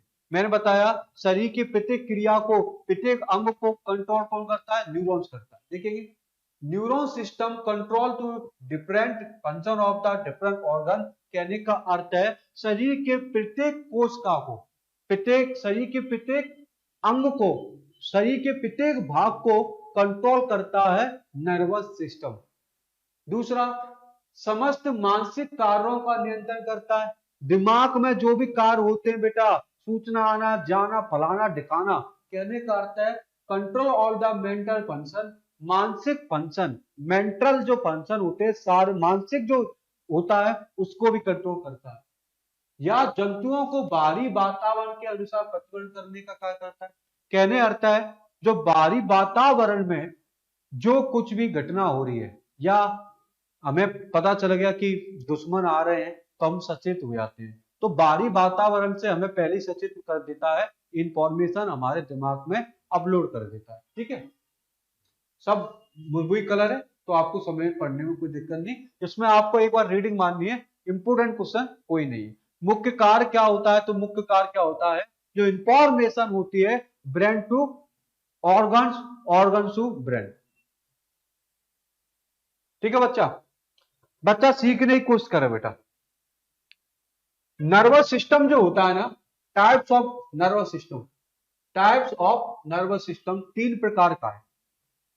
केंद्रीय तंत्रिका तंत्र, सेंट्रल नर्वस सिस्टम, केंद्रीय तंत्रिका तंत्र, सेंट्रल नर्वस सिस्टम, परिधीय तंत्रिका तंत्र, पेरिफेरल नर्वस सिस्टम, स्वस्थ तंत्रिका तंत्र, ऑटोनमस नर्वस सिस्टम।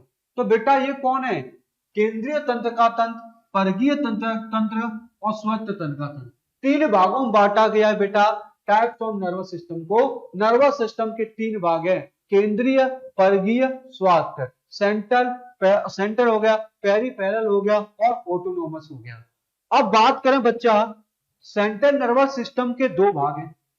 मस्तिष्क, मस्तिष्क किसमें आता है, केंद्रीय तंत्रिका तंत्र का, और जो स्पाइनल कॉर्ड होती है वो भी किसका आता है, तंत्रिका तंत्र में। इसमें बेटा मस्तिष्क का आता है और बच्चा इसमें कौन आता है, स्पाइनल कॉर्ड आती है। बेटा इसमें आता है अनुकंपी तंत्रिका तंत्र और परानुकंपी तंत्रिका तंत्र, सिंपैथिक नर्वस सिस्टम और पैरासिम्पैथिक नर्वस सिस्टम। इसका सिंपैथिक नर्वस सिस्टम हो गया और पैरासिम्पैथिक सिंपल हो गया।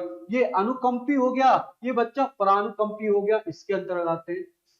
इसके अंतर्गत बेटा क्रेनियन और स्पाइनल आता है। तो आपको पहली जो पढ़ने वाले बच्चा, जो पहले पढ़ेंगे सबसे पहले पढ़ने वाले ब्रेन, उसके बाद मेरुरज्जु पढ़ेंगे, उसके बाद ये वाला पार्ट पढ़ेंगे, इसके बाद ये वाला पार्ट पढ़ेंगे। तो बेटा पेपर में कैसे क्वेश्चन आएगा कि मस्तिष्क किसका भाग है, सेंट्रल का। क्वेश्चन आएगा स्पाइनल किसका भाग है, सेंट्रल का। बेटा पूछा जाएगा सिंपैथिक, सिंपैथिक जो नर्वस सिस्टम वो किसका, स्वास्थ्य का, और पैरासिम्पैथिक इसका भी है। तो ये डायरेक्ट प्रश्न पूछे जाएंगे बच्चा, डायरेक्ट।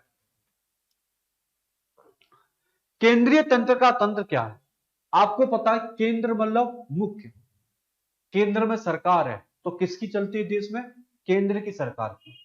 तो सबसे बड़ा कौन है बेटा, केंद्र है। तो केंद्रीय तंत्र का तंत्र में दो चीज थी, एक तो ब्रेन आता था बेटा, एक स्पाइनल कॉर्ड आता था, मेरुरज्जु। तो कहने का अर्थ है यह वह भाग है जो संपूर्ण शरीर तथा स्वयं तंत्रिका तंत्र पर नियंत्रण करता है। यह जो भाग है वो संपूर्ण शरीर को कंट्रोल करता है बेटा, संपूर्ण शरीर को, मोस्टली संपूर्ण शरीर को कंट्रोल करता है। क्या करता है? केंद्रीय तंत्रिका तंत्र हमारे शरीर को, this is the part of the control of entire body, संपूर्ण शरीर को, संपूर्ण शरीर को कंट्रोल करने वाला भाग होता है सेंट्रल नर्वस सिस्टम। इसके अंतर्गत मैं आपको बता दूं बेटा, इसके अंतर्गत कौन आता है बेटा? मस्तिष्क आएगा और मेरुरज्जु आएगा। बेटा ध्यान रखना, प्रश्न यही आएगा कि सेंट्रल नर्वस सिस्टम में कौन कौन आते हैं बेटा? एक तो ब्रेन आता है, एक कौन आता है? मेरुरज्जु, स्पाइनल कॉर्ड आता है। The brain and spinal cord are called the central nervous system. तो इसके अंदर कौन आएगा बेटा? ब्रेन आता है और कौन आएगा? स्पाइनल कॉर्ड आएगा। बेटा ध्यान रखें, नर्वस सिस्टम में, सेंट्रल नर्वस सिस्टम में दो आते हैं, एक स्पाइनल कॉर्ड आएगा, एक ब्रेन आएगा। ठीक है बेटा, देखेंगे ब्रेन को पढ़ने वाले हैं, 2 मिनट इसको आप देखो थोड़ा सा। ब्रेन को पढ़ने वाले बेटा, मैंने बताया हमारे शरीर का जो बाप कौन है? आप क्या कहोगे? ब्रेन है। हमारे शरीर को चलाने का कार्य कौन करता है बच्चा? ब्रेन कर रहा है। आप खाते हंसते हो, सब कुछ ब्रेन करता है, क्योंकि ब्रेन सूचना पहुंचाता है नर्व सेल के माध्यम से ऑर्गन तक, ऑर्गन से सूचना आती है नर्व सेल के माध्यम से ब्रेन तक। तो हमारे शरीर को चलाने का कार्य आपको बता दें बच्चा, ब्रेन करता है। कौन करता है? ब्रेन। हमारे शरीर का जो बाप कह लो, धांसू आदमी कह लो, बाहुबली कह लो, वो कौन है बेटा? ब्रेन है बच्चा। वो कौन है? ब्रेन। मस्तिष्क मानव शरीर का केंद्रीय सूचना एवं प्रसारण अंग है। कहने का अर्थ है the brain is the central information and transmission organ of the human body. क्या कह रही बेटा? सबसे ज्यादा सूचना कहां से चलती है? मस्तिष्क से चलती है। सूचना मस्तिष्क से चल रही है और वापस कहां पे सूचना आती है? मस्तिष्क में आती है। बेटा जो इंफॉर्मेशन होती बच्चा, इंफॉर्मेशन वो कहां से चलती है? आपको पता है वो कहां से चलती है? ब्रेन से चलती है। ब्रेन से कहां चलती है? ऑर्गन की ओर चलती है। और वापस सूचना कहां चलती है? ऑर्गन से कहां चलती है? ब्रेन की ओर। तो बताओ सूचना चलती कहां से? ब्रेन से, और आती कहां? ब्रेन पर। तो ये क्या है? केंद्रीय प्रसारण, मतलब यहीं से सूचना बनकर चलती है और यहीं पर सूचना आती है। ठीक है,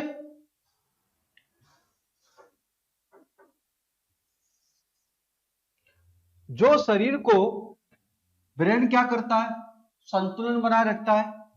ब्रेन ऐच्छिक क्रिया को नियंत्रित करता है, अनैच्छिक क्रिया को नियंत्रित करता है, हमारे तापमान को कंट्रोल करता है, भूख को, प्यास को, ग्रंथियों को नियंत्रण करने का कार्य कौन करता है? ब्रेन करता है। बेटा विच balance the body function, brain क्या करता है?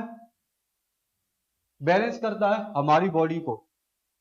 ठीक है, इनवॉलेंटरी ऑर्गन्स, ऑर्गन को कंट्रोल करता है, हमारे शरीर के टेम्परेचर को कंट्रोल करता है, भूख को कंट्रोल करता है, हंगर को, विच टेस्ट को कंट्रोल करता है, हमारे एक्शन मैनी एंडोक्राइन ग्लैंड, अर्थात हमारी अंतःस्रावी ग्रंथियों को भी क्या करता है? कंट्रोल करता है। बेटा जो ब्रेन होता है वे पूरे शरीर को कंट्रोल करता है, मेरी भूख को करता है, प्यास को करता है। बेटा मेरी जो एंडोक्राइन ग्लैंड होती है, अंतःस्रावी ग्रंथि, उनको भी कंट्रोल करने का कार्य करता है। सभी प्रकार की ऐच्छिक क्रिया हो जाए या अनैच्छिक क्रिया हो, उनको भी कंट्रोल करने का कार्य कौन करता है? ब्रेन करता है। ठीक है, आप देखते हो, किसी वस्तु को देखते हो, वो ब्रेन के माध्यम से देखते हो। अगर ब्रेन में कोई नस हट जाए ना बेटा, दिमाग की कोई भी नस हट जाए, तो आपको दिखना बंद हो जाता है। अगर आपके दिमाग में कोई खराबी आ जाए तो सुन नहीं पाओगे, ना बोल पाओगे बेटा, क्योंकि सुनना, देखना, बोलना, सुनना, देखना, बोलना सब कंट्रोल करता है बेटा, ब्रेन करता है। अगर ब्रेन में थोड़ी सी भी विकृति आ जाए या डिसीज हो जाए तो आप वो सुन नहीं सकते, देख नहीं सकते, फलाना नहीं। मेरे घर में भी एक पेशेंट है, मेरी बड़ी भाभी है, वो गांव में रहती है, तो कई पुरानी बात है, कम 15-20 साल हो गए इस बात को। मोटरसाइकिल से जा रहे थे बड़े भाई साहब हमारे, और भाभी जो हमारी मोटरसाइकिल से गिर गई थी, तो उनके दिमाग में चोट आ गई थी। बेटा क्या आ गई? दिमाग में चोट आ गई थी। और दिमाग में चोट आ गई आने के कारण उनकी आंखों की रोशनी चली गई थी। आंखों में चोट नहीं आई थी बेटा, उनकी चोट आई थी दिमाग में। दिमाग में चोट आने के कारण उनकी आंखों की रोशनी क्या हो गई? चली गई। तो आपको बता दें, सब कुछ जो है ना बेटा, दिमाग का खेल है बेटा। ठीक है, ब्रेन मस्तिष्क के पूरे भाग को कंट्रोल करने का कार्य करता है। इंग्लिश में भी आप देख लोगे। ठीक है, अब आते हैं थोड़ा सा बात। मस्तिष्क का जो भार होता है ना, the weight of the brain is about 3%। हमारे पूरे शरीर का जो भार का 3% होता है। हमारे पूरे शरीर के पूरे भाग का कितना परसेंट भार होता है? 3% होता है। 70 किलो किसी का वजन है, उसका 3% निकाल लो, उसका जो दिमाग का वजन होगा। हमारे दिमाग का वजन क्या होता है? कुल बॉडी वेट का 3% दिमाग का वजन होता है। ठीक है बेटा, ऑक्सीजन हम श्वसन द्वारा ग्रहण करते हैं, 20% ऑक्सीजन जाते हैं। हमने 100% ऑक्सीजन अंदर ली, हमने बहुत सारी ऑक्सीजन ली, उसका 20%, उसका बच्चा कितना प्रतिशत है? उसका 20% मस्तिष्क को जाता है। मैंने 100% ऑक्सीजन ली, जिसका 20%, जिसका 20% किसको जाता है? मस्तिष्क को जाता है।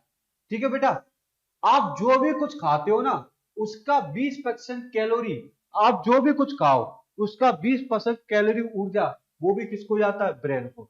3% होते हैं बेटा। भार दिमाग का वजन कितना होता है? कुल वजन का 3%। इसके ऑक्सीजन कितने परसेंट मिलती है? जितनी हम लेते हैं उसका 20% भाग, ऑक्सीजन का 20% भाग दिमाग को मिलता है। कितनी कैलोरी ऊर्जा मिलती है? कुल कैलोरी ऊर्जा का 20% भाग हमारे ब्रेन को जाता है। किसको जाता है बच्चा? ब्रेन। देखेंगे, the weight of the brain about 3% of the ball body, पूरी बॉडी का कितने percent? 3। So that oxygen we take in through breathing about the 20%, अर्थात जितना परसेंट आप ऑक्सीजन लोग उसका 20% आता है। और oxygen is the consumed by the brain, कहने का अर्थ जो कैलोरी वाला पार्ट भी वो भी 20%। देखेंगे, हमारे मस्तिष्क में एक बहुत ही जटिल भाग है जिसे निद्रा केंद्र कहते हैं। क्या कहते हैं? निद्रा केंद्र, जैसे हम स्लीपर सेंटर कहते हैं, स्लीप सेंटर कहते हैं। हमारे शरीर में एक छोटा सा एक केंद्र है जिसे हम निद्रा केंद्र या स्लीप सेंटर, स्लीप स्लीप करते हो, सोते हो, सेंटर है, स्लीप सेंटर है। अब बात करें, अगर कैल्शियम आप खाओगे ना, आप नींद जा, भोजन में ज्यादा नमक खा लो बेटा। आप जितना ज्यादा नमक का सेवन करोगे, खाना खाने के बाद, खाना खाते समय नमक का सेवन करोगे ना बेटा, तो आपको नींद आने लगेगी। क्या आने लगेगी बेटा? नींद। कैल्शियम जो होता है वो निद्रा को बढ़ाता है, आपके निद्रा को बढ़ाता है। जब कैल्शियम की एक निश्चित मात्रा रक्त में घुल जाती है तो निद्रा केंद्र तक पहुंच जाती है, तो हमें क्या आने लगती है? नींद। तो नींद आने का कारण कौन होता है? कैल्शियम। खाना खाने के बाद दोपहर में नींद इसलिए आती है कि जो नमक होता है, कैल्शियम होता है, वो निद्रा केंद्र को जाता है और हमको नींद आने लगती है बेटा। लिखा है बेटा, there very complex part of the brain called of the sleep centre, निद्रा केंद्र। Calcium dissolved in the blood control sleep center when the consistency calcium when the creator binding, वही बात है। ठीक है बेटा, देखेंगे बेटा, मानव शरीर का जो मस्तिष्क है वो किस हड्डी में धसा रहता है बेटा? क्रेनियन हड्डी। बेटा याद कर लो बच्चा, ये डायरेक्ट पूछा जाएगा कि जो मस्तिष्क जो होता है वो किस हड्डी में धसा रहता है, वो हड्डी का नाम क्या है? क्रेनियन हड्डी। बात करें मस्तिष्क का जो वजन होता है वो कितने ग्राम होता है? 1400। बेटा जो खोपड़ी का जो बाहर का पार्ट होता है, ये जो हड्डी होती है, उस हड्डी को हम क्रेनियन हड्डी कहते हैं। उस हड्डी को क्या कहते हैं? क्रेनियन हड्डी कहते हैं। हमारे दिमाग का वजन, हमारे मस्तिष्क का जो वजन होता है वो कितने बयान होता है? 1400 ग्राम होता है, अर्थात 1.5 किलो वजन का होता है। कितने किलो का? 1.5 किलो का होता है। देखेंगे the human in brain protects inside the cranium, कौन सी हड्डी में रखा? क्रेनियम में। और वेट कितना होता है? 1400 ग्राम। तो ये भी बात आपको समझ में आई होगी। मस्तिष्क में 3 लेयर होती है। कितनी लेयर होती है? 3 लेयर। ब्रेन की कितनी लेयर होती? 3 होती है। देखिए बेटा, एक होती है ड्यूरामेटर। ये कौन सी होती है बच्चा? ड्यूरामेटर होती है। एक अरेक्नॉइड होती है, एक पायामेटर होती है। एक ड्यूरामेटर होती है बच्चा, एक होती है बेटा 3 लेयर होती है। एक होती है ड्यूरामेटर, एक होती है अरेक्नॉइड, एक होती है पायामेटर। याद रखो बेटा, याद कर लो। पहली लेयर ड्यूरामेटर होती है। मस्तिष्क के चारों तरफ 3 लेयर होती है, एक ड्यूरामेटर, एक पायामेटर, एक अरेक्नॉइड। ड्यूरामेटर क्या होती है देखेंगे, ब्रेन की सबसे मजबूत, सबसे बाहरी परत।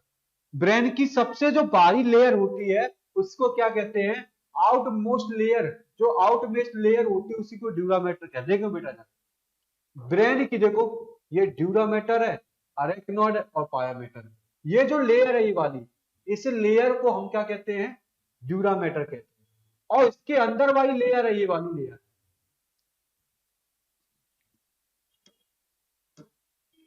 इस वाली लेयर को बेटा, इस वाली लेयर को हम क्या कहते हैं? अरेक्नॉइड कहते हैं। और इस वाली लेयर को, इस वाली लेयर को हम कहते हैं पायामेटर। तो ये लेयर ड्यूरामेटर क्या होते हैं? सबसे बाहरी लेयर होती है। और ये कौन सी होती है?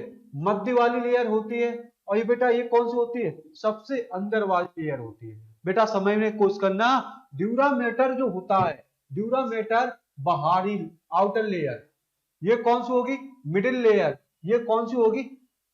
इन लेयर अंदर वाले।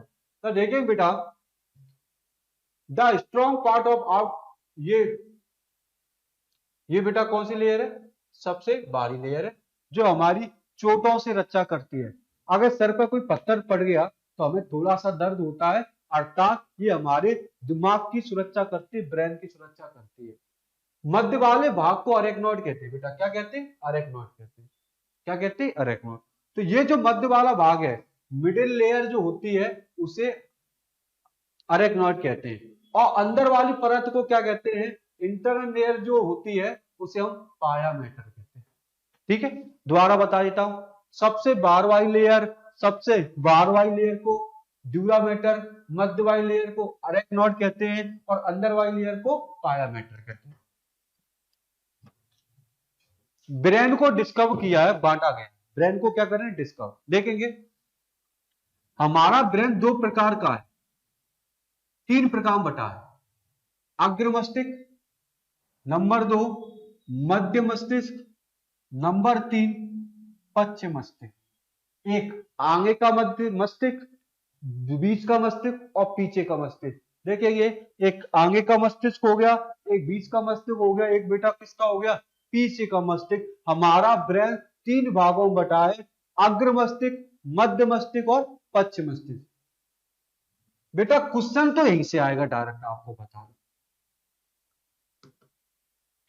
क्वेश्चन कैसे आएगा वो बता देता हूं। डायरेक्ट क्वेश्चन आएगा, सेरिब्रम किसका भाग है? अग्र मस्तिष्क का। क्वेश्चन आएगा, ये वाला जो भाग है अग्र मस्तिष्क का। क्वेश्चन आएगा, थैलेमस किसका भाग है? अग्र मस्तिष्क का। हाइपोथैलेमस किसका भाग है? अग्र मस्तिष्क का। बेटा थैलेमस हो जाए, हाइपोथैलेमस हो जाए, सेरिब्रम हो जाए, या डाइएनिसिफ्लॉन हो जाए, ये सब अग्र मस्तिष्क के भाग है। मध्य मस्तिष्क का सबसे बड़ा भाग होता है सेरिब्रल पेंडिकल या कार्पोरा क्वाड्रिजेमिना। तो इसका बड़ा भाग होता है सेरिब्रल पेंडिकल। ये बच्चा याद करना पड़ेगा, यूपीएससी 2018 में पूछा, एमपीपीएससी 2018 में पूछा जा चुका है। यहीं से नाम ये वाला आया था, कार्पोरा क्वाड्रिजेमिया किसका भाग है? मध्य मस्तिष्क का। सेरिब्रल पेंडिकल किसका भाग है? मध्य मस्तिष्क का। पश्चिम मस्तिष्क की बात करें, इसके दो होते हैं, एक सेरिबेलम होता है, मेडुला ओब्लांगेटा होता है। एक सेरिबेलम होता है और मेडुला ओब्लांगेटा। दोबारा से याद करते थे, अग्र मस्तिष्क में कौन होता है, तीन होते हैं अग्र मस्तिष्क में, सेरिब्रल, थैलेमस और हाइपोथैलेमस। ठीक है, उसमें कौन होते हैं, सेरिबेलस, पेंडुलम और बेटा कार्पोडिजेमिया। पश्चिम मस्तिष्क में कौन होते हैं, दो होते हैं, सेरिबेलम और मेडुला ओब्लांगेटा। मेडुला ओब्लांगेटा, ये भी आपको समझ में आया होगा। देखेंगे ये जो नीले कलर का दिखाई दे रहा है ना बेटा, इस भाग को अग्रभाग कहते हैं। इस भाग को क्या कहते हैं, अग्रभाग कहते हैं। ये जो भाग है ना बेटा, वो कौन सा भाग है, अग्रभाग है। ये कौन सा है बेटा, मध्य भाग है। ये भाग कौन सा बच्चा, ये जो भाग है बच्चा वो मध्य भाग है। ये कौन सा है, पश्च भाग है। तो आपका ये ब्रेन जो होता है कि अग्र भाग हो गया, ये मध्य भाग हो गया, ये कौन सा हो गया, पश्च भाग हो गया। ठीक है बेटा, अब हम अग्रभाग की बात करते हैं। यह मस्तिष्क का सबसे अगला भाग होता है, मतलब आगे का भाग होता है, जिसे फोर ब्रेन कहते हैं। फोर ब्रेन याद रख ले बच्चा, पेपर में पूछा जा चुका है कि फोर ब्रेन बेटा, फोर ब्रेन बेटा, फोर ब्रेन किसे कहा जाता है, अग्रभाग को कहा जाता है, अग्रभाग को कहते हैं। ये पूरे ब्रेन का कितना परसेंट है, 2/3। देखो दिखाई दे रहा होगा, इस रेशियो में, इस रेशियो में सबसे ज्यादा मात्रा में कौन है, अग्रभाग है। अग्रभाग का परसेंट एरिया कितना है, 2/2 है। 2/3 अग्रभाग है बेटा। अब इसे बेटा किस नाम से जाना जाता है, फोर ब्रेन के नाम, फोर ब्रेन के नाम से जाना जाता है। ये टोटल मस्तिष्क का 2/3, 2/3 हिस्सा इसमें आता है। ये दो भागों में बटा होता है, सेरिब्रम और डायएनासिफेलॉन। मैं बताया था, डायग्राम में बता दिया था। तो सबसे पहले बात करें, this is the front part of the brain, आगे का part front part of the brain, which is also called, इसे किस नाम से जाना जाता है बेटा, फोर ब्रेन के नाम से। ये टोटल ब्रेन का कितना परसेंट है, 2/3 पार्ट में ढका रहता है। इसे के कितने पार्ट है बेटा, 2 पार्ट है। एक सेरिब्रम कहते हैं, डाई इनसेफेनॉल के नाम से जाना था। ये भी आपको समझ में आया होगा। अब बेटा सेरिब्रम की बात करते हैं, किसकी बात करते हैं, सेरिब्रम।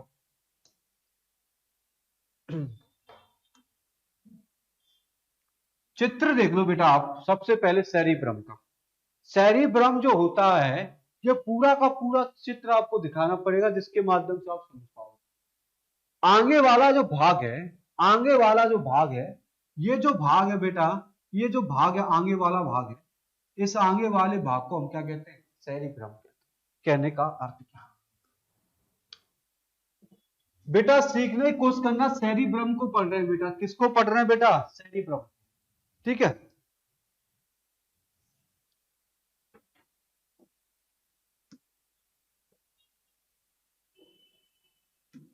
देखें बेटा, ये सबसे बड़ा भाग होता है मस्तिष्क का, सबसे बड़ा भाग अग्रभाग का, 2/3 से मिलकर बना था। इसके दो हिस्से थे, सेरिब्रम। सेरिब्रम भी मस्तिष्क का सबसे बड़ा भाग है। अग्र मस्तिष्क तो है, अग्र मस्तिष्क में कौन सा बड़ा भाग पूछा जाए तो सेरिब्रम। सबसे बड़ा भाग पूछा जाए, सबसे विकसित भाग पूछा जाए तो बड़ा भाग हमारा सेरिब्रम बच्चा। सबसे बड़ा भाग, सबसे largest brain of the part आपको सेरिब्रम होगा बेटा। यह एक अनुदैर्घ्य खांच द्वारा दाएं और बाएं भागों में बटा रहता है। ये दो भागों में बटा रहता है, एक दाएं वाले भाग में, एक बाएं वाले भाग में, लेफ्ट और राइट में बटा रहता है, लेफ्ट और राइट में बटा होता है। ठीक है, सेरिब्रम के बाएं भाग को सेरिब्रम कहते हैं, ब्रम है वो, सेरिब्रम। ठीक है बेटा, कॉर्टेक्स कहते हैं। अब मैं यहाँ पर जो बताना चाहता हूं उसको थोड़ा सा आपको याद रखना है बच्चा।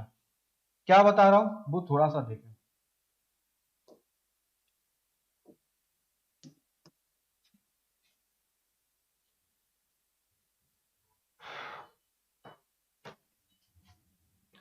किसी बच्चे को याद नहीं होता ना किसी बच्चे को याद नहीं होता, उसका ब्रेन का कौन सा पार्ट कमजोर है?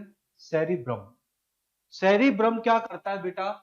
आपकी स्मरण शक्ति को बढ़ाता है, सोचने की क्षमता, याद रखने की क्षमता, इच्छा शक्ति रखने की क्षमता कौन करता है? सेरिब्रम करता है। अगर कोई व्यक्ति को जल्दी याद हो जाता है तो उसका कौन अच्छा है? सेरिब्रम। कोई व्यक्ति बहुत पढ़ता है परंतु उसको याद नहीं हो पाता तो उसका कौन अच्छा नहीं है? सेरिब्रम। सेरिब्रम आपको याद रखने की क्षमता, इच्छा शक्ति, इच्छा शक्ति होगी, ऐच्छिक चिंतन, देखना, सुनना, बोलना आदि को कंट्रोल करता है। जो आप बोल रहे हो ना बेटा, वो किसकी वजह से बोल रहे हो? ब्रेन के, सेरिब्रम के। जो आप सुनते हो बेटा, वो ब्रेन के, सेरिब्रम के। जो आप देखते हो बेटा, वो किसके माध्यम से देख रहा है? ब्रेन के, सेरिब्रम। सेरिब्रम देखने में सहायता देता है, सुनने में, बोलने में, वो सारी चीजों में सहायता देता है। बेटा लिखा है, देखेंगे बेटा, this is the memory power, voluntary power, centre of decision, hearing, speech of, बोलने वगैरह, सुनने वगैरह में कंट्रोल करने का कार्य करता है। The power of the think something, the power of memory, the centre of the inspiration of the something. कहने का अर्थ है, बादाम खाते बेटा, घर में जब छोटे होते हैं तो कहते हैं कि बादाम खाया करो, बुद्धि अच्छी हो जाएगी। तो बुद्धि का कौन सा पार्ट अच्छा होगा? तो आप बता दोगे सेरिब्रम। सेरिब्रम हमें याद रखने में, सोचने में, सुनना, बोलना, देखना, ये सारी चीजों को कंट्रोल करता है बच्चा, सेरिब्रम करता है। ध्यान रखना बच्चा, सेरिब्रम ही हमारे शरीर का सबसे बड़ा भाग होता है, सबसे बड़ा विकसित भाग होता है। यह भी बात आपको समझ में आई होगी। सेरिब्रम के बाह्य भाग को क्या कहते हैं? Cerebrum cortex. इतना इंपॉर्टेंट नहीं है, परंतु यहां पर जो इंपॉर्टेंट है वो बताने जा रहा हूं। सेरिब्रम बता दें, फ्रंटल पाली क्या होती है, पैराइटल पाली क्या होती है, ऑक्सीपिटल क्या होता है? बेटा बच्चों सीखना, बच्चा सीखना। फ्रंटल पाली क्या है? ये ऐच्छिक पेशियों को नियंत्रण करती है। क्या करती? इंग्लिश में भी बता दूंगा बेटा। सबसे पहले फ्रंटल देख लो, फ्रंटल कहां है? ये जो हिस्सा है ना बेटा, ये वाला हिस्सा, ये जो हिस्सा है वो कौन सा है बेटा? फ्रंटल है। अगर आपसे पैराइटल पूछे, पैराइटल कौन है बेटा? ये जो हिस्सा है वो पैराइटल है। दूसरा, ऑक्सीपिटल कौन सा है बेटा? ये जो हिस्सा है वो कौन है? ऑक्सीपिटल है। तीसरा बेटा आपको बता दें, टेम्परल कौन सा बेटा? Temporal, temporal. ये तीसरा जो हिस्सा है, ये वाला हिस्सा है वो कौन है? टेम्परल। तो फ्रंटल वाला हिस्सा कौन सा हो गया? ये वाला हो गया फ्रंटल वाला हिस्सा, ये हो गया टेम्परल, ये हो गया, और ये हमारा हो गया पैराइटल, ये हो गया ऑक्सीपिटल, ये हो गया बेटा ऑक्सीपिटल कौन सा? ये हो गया। तो बेटा चार भाग होते हैं। तो बेटा फ्रंटल क्या करता है? फ्रंटल क्या करता है? यह ऐच्छिक पेशियों को नियंत्रण करता है। ऐच्छिक पेशियां क्या होती है? कंट्रोल मसल क्या होती है? ऐसी पेशियां जो दिमाग के अनुसार कार्य करें, ब्रेन के आधार पर काम करें। मैं दिमाग ने कहा हाथ को उठाओ तो हाथ उठा दिया, दिमाग ने कहा पैर को चलाओ तो चला दिया। ऐसी मसल जो ब्रेन के आधार पर कार्य करती है उन्हें हम ऐच्छिक पेशियां कहते हैं बेटा। पैराइटल क्या करता है? हमारी त्वचा से संवेदनाओं को प्राप्त किए जाता है और स्पर्श दबाव। पैराइटल के माध्यम से क्या करता है? हमें जो छूने पर, अगर वो मुझे, अगर हमें कोई छू ले तो हमें पता चल जाता है छू लिया है। अगर हमको दर्द हो रहा है तो अभी हमको पता चल जाता है कि मुझे दर्द हो रहा है। तो जो दर्द, स्पर्श, दबाव, ये सारी चीजों को कौन करता है? पैराइटल करता है। ऑक्सीपिटल क्या करता है? ये देखकर दृश्य संवेदनाओं को ग्रहण करता है। ये बेटा ऑक्सीपिटल क्या करता है? देखने वाले सूचनाओं को ग्रहण करता है, जो देखने वाले सूचनाओं को ग्रहण करता है। टेम्परल क्या करता है? सुनने वाली सूचनाओं को ग्रहण करता है। जो हम सुनते हैं उन सूचनाओं को मस्तिष्क तक लाना वो टेम्परल करता है, ऑक्सीपिटल समझ में आया होगा बेटा। तो आपको यही पता है, ये फ्रंटल हो गया, टेम्परल हो गया, पैरेटल हो गया, ऑक्सीपिटल हो गया। लिखा भी frontal, it is control the voluntary muscle, पेशीय क्रिया, पैसिव मांसपेशियों को, पेशियों को कंट्रोल करता है। पैराटल क्या करता है, आपको पता है, आपको शरीर में टच कर दे कोई, प्रेशर, दबाव को, आपके दर्द को अनुभव, पेन को अनुभव कराता है। ऑक्सीपिटल क्या करता है, आपको विजुअल सेंसिटिव, देखने में सहायता करता है बेटा। जब टेम्परल क्या करता है, सुनने का कार्य करता है। ठीक है, ये भी आपको बात होगी समझ में। अब डाई एनएससी फिनॉल क्या होता है बेटा, डाई एनएससी फिनॉल क्या बेटा, इतना इतना कंटेंट दे रहा हूं बेटा, कोई भी टीचर के पास इतना कंटेंट नहीं है। आपको ईमानदारी से बता दूं बेटा, इतना कंटेंट दे रहा हूं मैं आपको, इस पीपीटी को पढ़ के चले आना और दुनिया भर की किताब को छोड़ देना। दावा कर रहा हूं, पीपीटी को पढ़ के चले जाना और क्वेश्चन लगा लेना बच्चा, साइंस के क्वेश्चन आपको 100% लगेंगे, क्योंकि इस पीपीटी को बनाने पूरी रात लग जाती है बेटा। आपको कंटेंट देने के लिए पूरी रात लग जाती है, आपका हिंदी और इंग्लिश कंटेंट देने के लिए पूरी रात निकल जाती है। कल 4 बजे सोए बेटा, क्योंकि आपका कंटेंट बना रहा था, पढ़ाना था, क्योंकि यहां से क्वेश्चन नहीं निकलेगा। मैंने हर बिंदु को कवर किया है, 10-12 किताबों को रखकर मैंने कवर किया है बच्चा। बेटा पढ़ो तो ऐसा पढ़ो मजा आ जाए, और ना पढ़ने वाले बच्चा तो पढ़ ही नहीं सकता। पढ़ो तो ईमानदारी से पढ़ो, मजा आ जाए कि सिलेक्शन ले लो, और ना पढ़ने वाला बच्चा तो नहीं पढ़े, वो तो सांड है, घूमता रहता है आवारों की तरह, लड़कियों के पीछे घूमता रहता है, सांड हो गया वो। जहां लाल ड्रेस देखी नहीं बच्चा, वो सांड उनके पीछे तक, उनको घर तक छोड़ने जाएगा।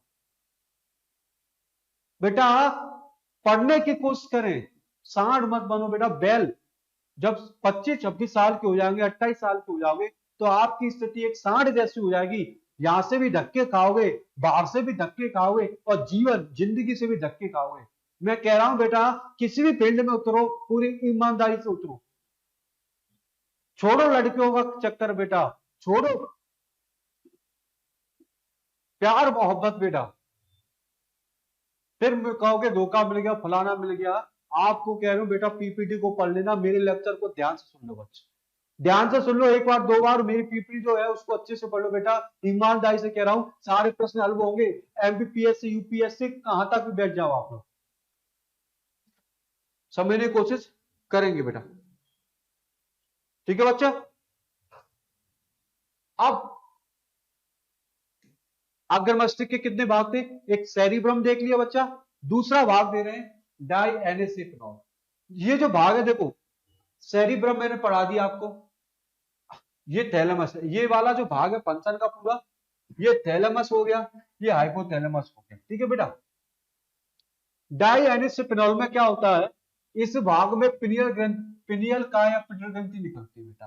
क्वेश्चन बन गया बेटा, क्वेश्चन बन गया, किस भाग से पिनियल ग्रंथि या पिट्यूटरी ग्रंथि निकलती है, डाई एनसिफिनॉल, डाई एनसिफिनॉल से निकलती है। क्वेश्चन निकल गया, इसके 2 भाग हैं, एक थैलेमस है, एक कौन सा बेटा, हाइपोथैलेमस है।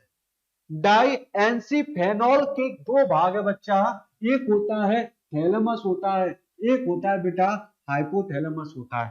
थैलेमस जो भाग है ना बच्चा, ये जो भाग है, ये दिखाई दे रहा है, ये जो भाग है बच्चा, इसे हम थैलेमस कहते हैं। हाइपोथैलेमस किसे कहते हैं, ये जो भाग है, इस वाले भाग को हम क्या कहते हैं, हाइपोथैलेमस कहते हैं बेटा। पिनियल ग्रंथि डाईएनसिफिनॉल अर्थात पिट्यूटरी ग्रंथि पाई जाती है, इसके 2 भाग होते हैं, थैलेमस होता है और हाइपोथैलेमस होता है। चित्र में देखो बेटा, हाइपोथैलेमस यहां पर पाया जा रहा है बेटा, और जबकि थैलेमस जो होता है यहां पर पाया जा रहा है। थैलेमस करता क्या है बेटा, थैलेमस क्या करता है, सबसे पहले अगर कोई चीज आपको ठंडी लगती है, अगर कोई चीज आपको गर्म लगती है, अगर कोई चीज आपको दर्द का महसूस करती है, वो किस दिमाग के किस भाग से हो रही है, थैलेमस। बेटा आप गर्म चीज खाते हो, आपके दिमाग में टेस्ट, आप सॉरी, आपकी जीभ में टेस्ट बड होती है, पेपलाई होती है, वो सूचनाओं को कहां भेजती है, मस्तिष्क में। कि गर्म चीज है या ठंडी चीज है। अगर किसी वस्तु को छूते हो, गर्म और ठंडे को छूते हो, ये सब करने का कार्य कौन करता है? थैलेमस करते हैं। अगर आपको दर्द हो रहा है पूरे शरीर में कहीं भी, इसका पता थैलेमस। तो दर्द का अनुभव कराने के लिए, ठंडे का अनुभव कराने के लिए, गर्म का अनुभव कराने के लिए कौन जिम्मेदार है? थैलेमस। और बेटा थैलेमस में ही कौन सी ग्रंथि होती है? पिनियल ग्रंथि। याद रख लेना बच्चा, वेरी वेरी इंपोर्टेंट है। 15-20 स्टार लगा लो कि इसमें भी क्या पाई जाती है? पिनियल ग्रंथि पाई जाती है। इसमें बच्चा कौन सी ग्रंथि पाई जाती है? पिनियल ग्रंथि पाई जाती है। थैलेमस में बच्चा पिनियल ग्रंथि, दोबारा बोल रहा हूं, पिनियल ग्रंथि, पिनियल ग्रंथि। बेटा 2 घंटे से चिल्ला रहा हूं बेटा, मेरी आवाज पूरी पावर में, मैं फुल एनर्जी के साथ बोल रहा हूं, क्योंकि मुझे पढ़ाना अच्छा लगता है, क्योंकि मैं 100% दे रहा हूं जिससे आप तक पहुंचे। बेटा हर चीज को 10 बार बोल रहा हूं, 10-20 बार बोल रहा हूं। क्यों बोल रहा हूं? क्योंकि आपके दिमाग में बैठ जाए बच्चा। तो बेटा अगर कोई चीज ठंडी लगती है वो थैलेमस के कारण, गर्म लगती है वो भी थैलेमस के कारण, दर्द का अनुभव थैलेमस के बाद। ये सबसे इंपॉर्टेंट क्वेश्चन है कि पिनियल ग्रंथि मस्तिष्क के किस भाग में पाई जाती है? Thalamus. The hunger, trust, hearted, love, ये तो इसका है, सॉरी, हाइपोथैलेमस का ये है। कोल्ड का अनुभव कराना, हीट का, पेन का, सब कुछ कराता है थैलेमस। इसी में कौन सी ग्रंथि पाई जाती है? पिनियल ग्रंथि। कौन सी ग्रंथि पाई जाती है? पिनियल। हाइपोथैलेमस क्या करता है बच्चा?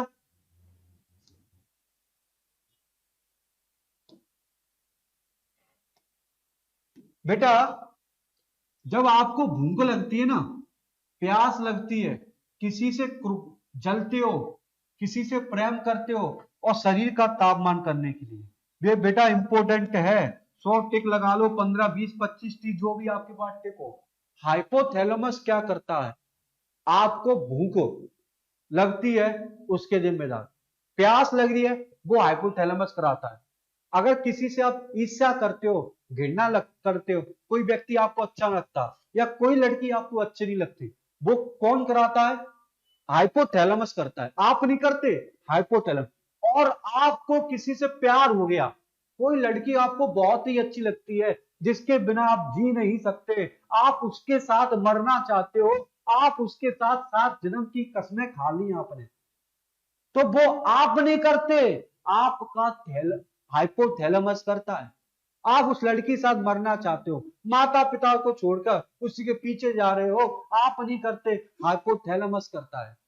प्रेम, प्यार, लव, ये सारी की सारी चीजें है ना बेटा, वो हाइपोथैलेमस करता है। आप तो एक पुतला हो, एक मिट्टी का पुतला हो। मिट्टी को चलाने के लिए, पुतले को चलाने के लिए दिमाग जिम्मेदार है बच्चा, बच्चा, बच्चा। सबसे मुख्य चीज जो प्रश्न आने वाला ये वाला, शरीर के टेम्परेचर को बनाने के लिए, शरीर के ताप को बनाए रखने के लिए कौन जिम्मेदार है? हाइपोथैलेमस। आपको पता है शरीर का टेम्परेचर कितना होता है? 37 डिग्री सेल्सियस होता है। शरीर का टेम्परेचर कितना होता है? 37 डिग्री सेल्सियस होता है। ये ज्यादा भी नहीं हो, कम ना हो। शरीर के तापमान को कंट्रोल करने का कार्य कौन करता है? हाइपोथैलेमस। यहाँ पर बच्चा स्टार लगा लेना, ये कई बार हर पेपर में पूछा जाता है कि शरीर का तापमान या टेम्परेचर नियंत्रण को करता है हाइपोथैलेमस। देखेंगे भूख को, प्यास को, लव को, और कंट्रोल ऑफ द टेम्परेचर, ये पूरा का पूरा टेम्परेचर करने का कार्य कौन करता है? हाइपोथैलेमस। अब बेटा किसकी ओर आ गए हमने? अग्र मस्तिष्क पढ़ लिया, अब मध्य मस्तिष्क की ओर आ रहे हैं। बेटा मैंने हिंदी और इंग्लिश दोनों को लेकर चला हूं, कल 4 बजे तक आपका काम किया पीपीटी पे बेटा, इसलिए एक भी प्रश्न नहीं छोड़ा देना है। यहाँ पर सारे ऑब्जेक्टिव और सारी थ्योरी और सारे सारे कॉन्सेप्ट में लगा दी बेटा। इससे बाहर चला जाए ना तो बेटा फिर वो किसी किताब में भी नहीं मिलेगा, ये मेरा दावा है। केमिस्ट्री भी पढ़ाएंगे तो बड़े मजेदार पढ़ाएंगे बेटा। देखेंगे यहां पर थोड़ा सा देखते हुए चलेंगे, ये जो बीच वाला जो भाग है, उस बीच वाले भाग को मध्य मस्तिष्क कहते हैं। यह भाग ब्रेन के मध्य में स्थित होता है या 2 भागों में बटा होता है। कौन कौन से भाग है? एक सेरिब्रलम बटा होता है बच्चा, एक कार्पो क्वाडी जेमिया। ठीक है, देखेंगे यहाँ पर थोड़ा सा आगे भी चलते हैं तो उससे आपको और पता चलेगा। सेरिब्रल पेंडिकल क्या होता है? सेरिब्रल पेंडिकल दो भागों बांटा, मध्य मस्तिष्क को दो भागों बांटा बेटा। सेरिब्रल पेंडिकल कार्पोरा क्वाड्रिजेमिना, लंबा नाम है बेटा, बोलने में कठिनाई हो रही है। ठीक है, ये क्या कर रहा है, यह मस्तिष्क के मध्य भाग में स्थित होता है। ये तो पता है सर, मस्तिष्क भाग पढ़ रहे हैं तो मस्तिष्क में स्थित होता है। यह मस्तिष्क के स्टेम का ऊपरी भाग होता है, मध्य भाग के थोड़ा सा ऊपर भाग स्थित होता है। ठीक है, मैं मुख्य कार्य है जो पेपर में आएगा वो बता रहा हूं। सबसे पहले मेरुरज्जु को शरीर के अन्य भागों से जोड़ने का कार्य करता है। क्या करता है बेटा? देखेंगे, spinal cord is used to connect all the part of the body. Spinal cord को शरीर के अन्य भागों तक जोड़ता है। स्पाइनल कॉर्ड को, हमारी जो स्पाइनल कॉर्ड होती है, बताऊंगा स्पाइनल कॉर्ड कहां है। देखें बेटा, ये जो है ना, ये वाली डंडी नुमा रचना है,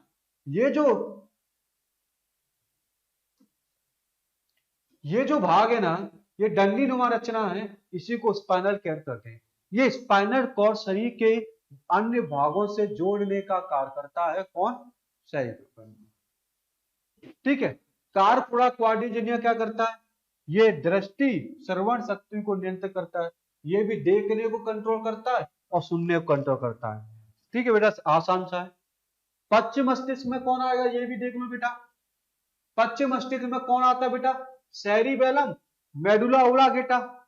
medulla oblongata, it is the last part of the brain. ये मस्तिष्क का पिछला पार्ट होता है। Which is the cord is the made of cerebellum and medulla oblongata।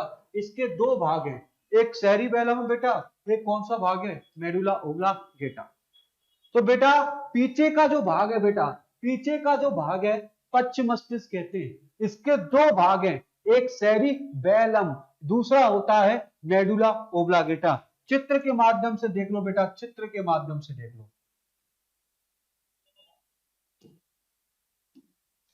चित्र के माध्यम से देखो बच्चा, देखेंगे बच्चा, ये जो भाग है ना बच्चा, ये वाला, ये जो भाग है पूरा, ये वाला, इसको कहते हैं सेरिबेलम।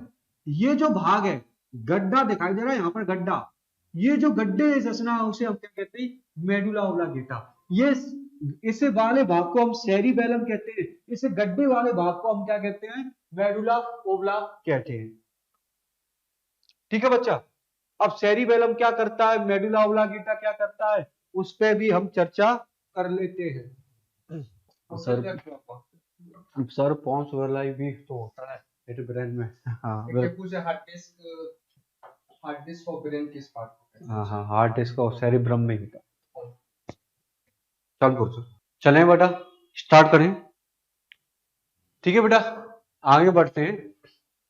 कुछ कमेंट भी है वो देखते चले, रिप्लाई भी करते चले।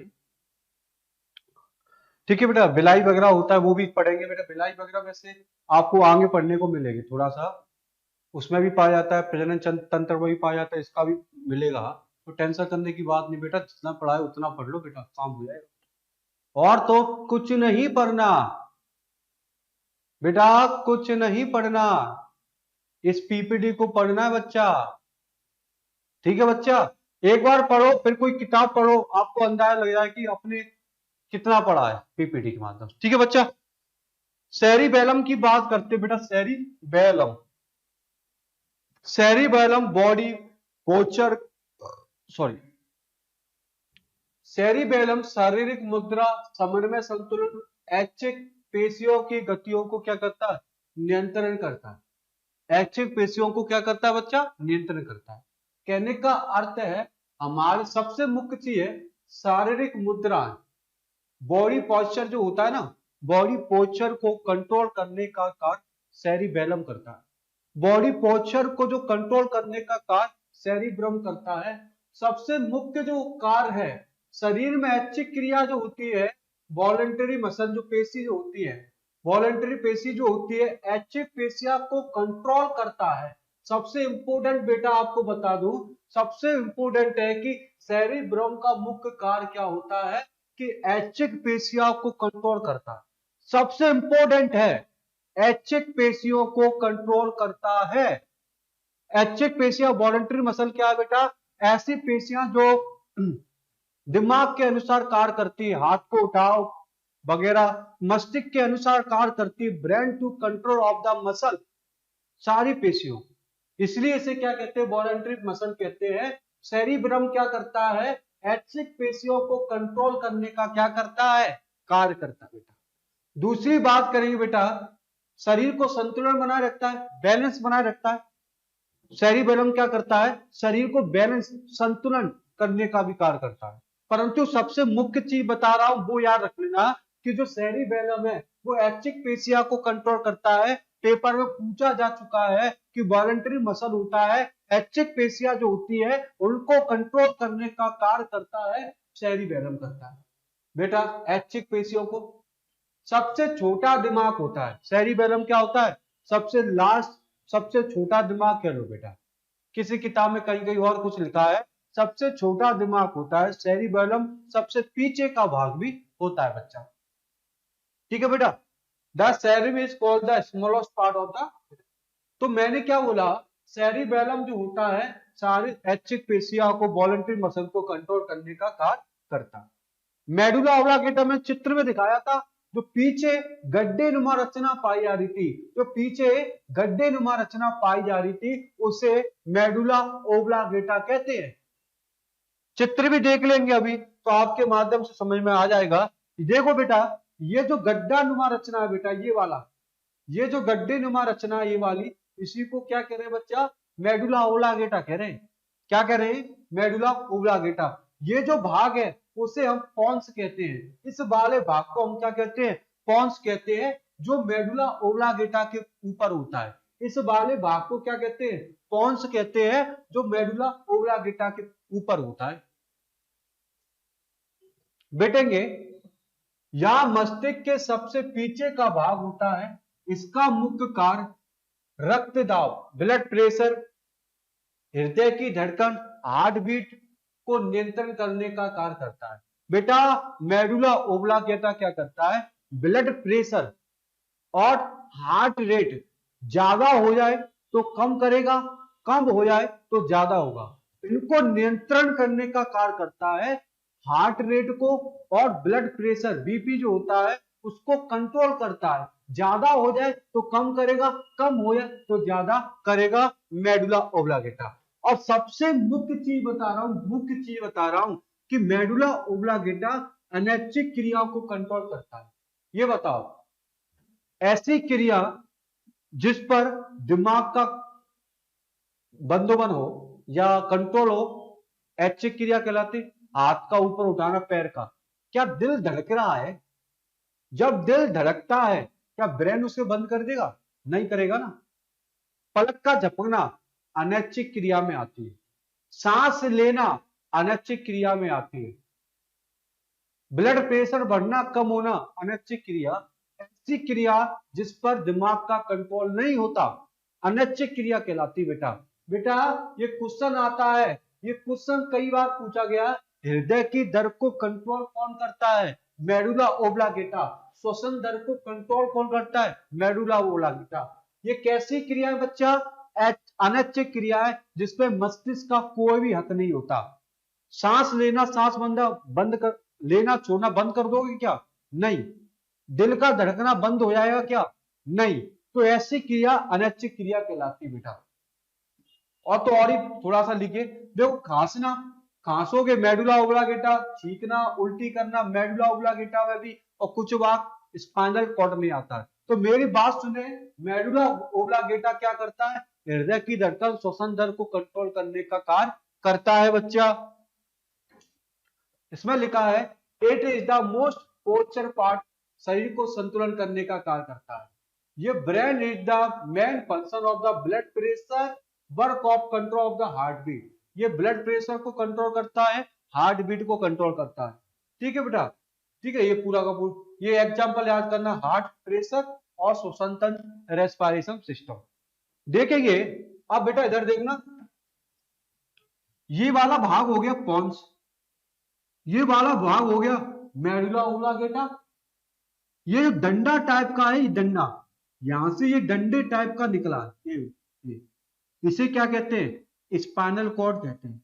इसे बेटा मेरुरज्जु कहते हैं, स्पाइनल कॉर्ड कहते हैं। ये जो भाग है ना बच्चा, ये वाला, यहां से ये जो भाग है, इसको हम स्पाइनल कॉर्ड या मेरुरज्जु कहते हैं।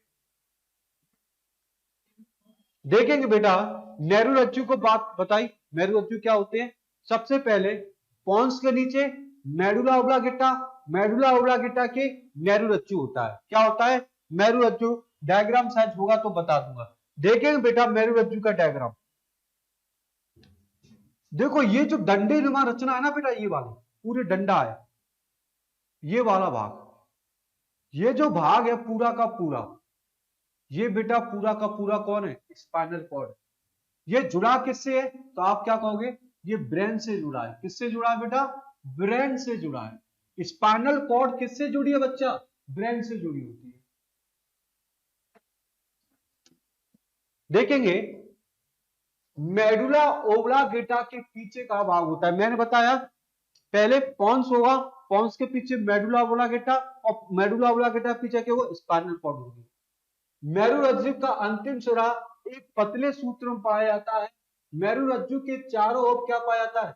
वही बता, ड्यूरामेटर की लेयर, अरेक्नोइड और पायामेटर। बेटा ब्रेन के चारों तरफ भी 3 लेयर थी, ड्यूरामेटर, अरेक्नोइड और पायामेटर। इसी तरह स्पाइनल कॉर्ड के चारों तरफ, स्पाइनल कॉर्ड के चारों तरफ भी 3 लेयर है, dura mater, arachnoid, pia mater. Dura mater, arachnoid, pia mater. Dura mater बाहर की लेयर होती है, अरेक्नोइड मध्य की लेयर होती है, पायामेटर बाहर की बुक अंदर की लेयर होती है। बेटा सबसे मोस्ट इंपोर्टेंट है, बेटा सबसे इंपोर्टेंट है कि मेरुरज्जु का कार्य क्या है? मेरुरज्जु का कार्य क्या है? स्पाइनल कॉर्ड का कार्य क्या है? प्रतिवर्ती क्रिया। प्रतिवर्ती क्रिया करना बेटा, रिफ्लेक्स एक्शन करना होता है बेटा। सबसे मुख्य चीज बेटा याद रख लो, बेटा याद रख लो कि जो मेरुरज्जु का कार्य मुख्य रूप से क्या है? प्रतिवर्ती क्रिया, रिफ्लेक्स एक्शन करना, जल्दी से करना, रिफ्लेक्स एक्शन करना, जल्दी से करना। तो प्रतिवर्ती क्रिया को कंट्रोल कौन करता है? मेरुरज्जु करता है। इसके कितने लेयर है? 3 है, ड्यूरामेटर, अरेक्नोइड और पायामेटर। बेटा मेरुरज्जु शरीर के अंगों से सूचना को प्राप्त कर मस्तिष्क तक पहुंचाती है। अगर मैं पूछूं मेरुरज्जु क्या करती है? स्पाइनल कॉर्ड क्या करती है? ऑर्गन से सूचना लेकर, अंगों से इंफॉर्मेशन लेकर, सूचना लेकर, अंगों से सूचना लेकर किसको देती है बेटा? ब्रेन को देती है। बेटा सीखना, तो स्पाइनल कॉर्ड क्या करेगी? अंगों से सूचना लेकर किसको देगी? ब्रेन को देगी। स्पाइनल कॉर्ड का मुख्य कार्य है जो अंगों से सूचना लेकर कहां देगी? ब्रेन को देती है स्पाइनल कॉर्ड। मनुष्य में 12 जोड़ी क्या होती है?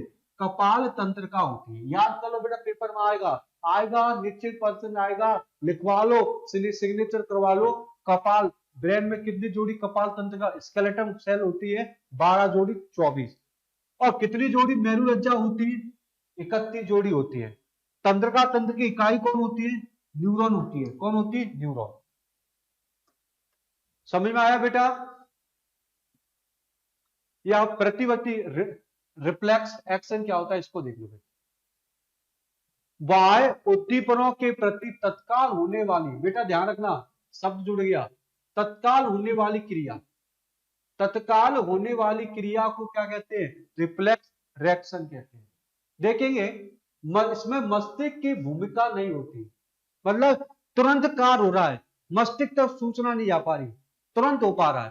तो तत्काल जब कार्य होता है वो स्पाइनल को प्रतिवर्ती क्रिया कहलाती है। इसमें मस्तिष्क की भूमिका नहीं होती बेटा। जैसे खांसना होना, जमाई लेना, पलकों का झपकना, डर से कांपना, मुख में पानी आना, सब प्रतिवर्ती क्रिया का उदाहरण है। बेटा ध्यान रखेंगे प्रतिवर्ती क्रिया किसमें होती? तो मैंने बताया था आपको, मतलब मेरुरज्जु में होती है। प्रतिवर्ती क्रिया किसमें होती है? मेरुरज्जु में होती है। रिफ्लेक्स एक्शन जो होता है वो किसमें होता है बेटा? किसमें होता है? मेरुरज्जु में।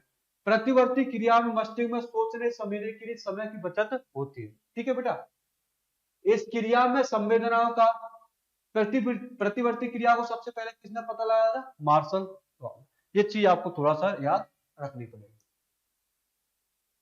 ठीक है, वही है रिफ्लेक्स एक्शन, इंग्लिश में भी लिखा है बेटा। ठीक है, पढ़ लोगे तो आपको समझ आएगा इंग्लिश मीडियम वाले। इसको भी देख लेना, इसमें ज्यादा इंपोर्टेंट खास वाली बात नहीं है। अब आते हैं बेटा दूसरा पार्ट।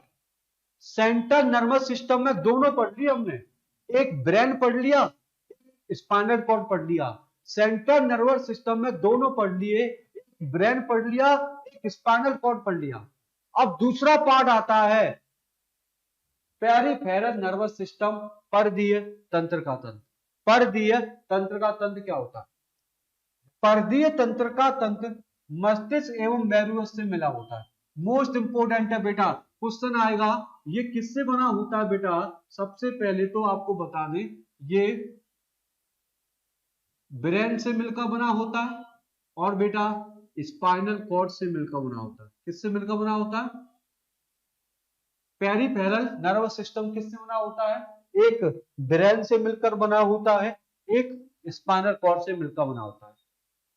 मस्तिष्क की सूचना को अंगों तक पहुंचाता है, जबकि अंगों से सूचनाओं को कहां पहुंचाता है? मस्तिष्क का। अगर इसका कार्य पूछना, वर्क पूछो, कार्य क्या करता है?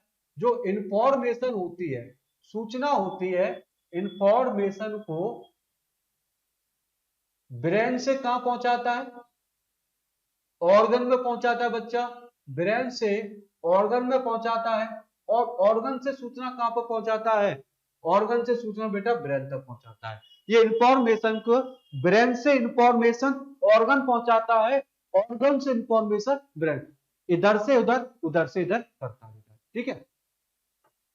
कपाल तंत्र का कोशिका मेरुरज्जु, वही ये ब्रेन से मिलकर बना हुआ मेरुरज्जु से। ये आपको बता चुका 12 जोड़ी कपाल तंत्र का, 31 जोड़ी मेरुरज्जु कपाल तंत्र का 5। मनुष्य की सबसे छोटी कपाल तंत्र कौन सी होती है? ट्रोक्लियर। ट्रोक्लियर होती है, याद कर लेना बेटा। सबसे लंबी कपाल तंत्र कौन सी? ट्राइजेमिनाइल। बेटा सबसे छोटी कपाल तंत्र होती है ट्रोकोलियर होती है, सबसे लंबी ट्राइजेमाइल। ठीक है बच्चा, वही लिखा है peripheral nerve system are made of the nerves arising from the brain और स्पाइन। किससे मिला होता है? दोनों से। पढ़ लेना इसको भी बेटा। स्वत तीसरी आ गई बेटा, सेंट्रल पढ़ ली, पेरिफेरल पढ़ ली, ऑटो पढ़ने वाले बेटा ऑटोनॉमिक नर्व सिस्टम पढ़ेंगे बेटा। क्या पढ़ेंगे? ऑटोनॉमिक नर्व सिस्टम को पढ़ने वाले देखेंगे।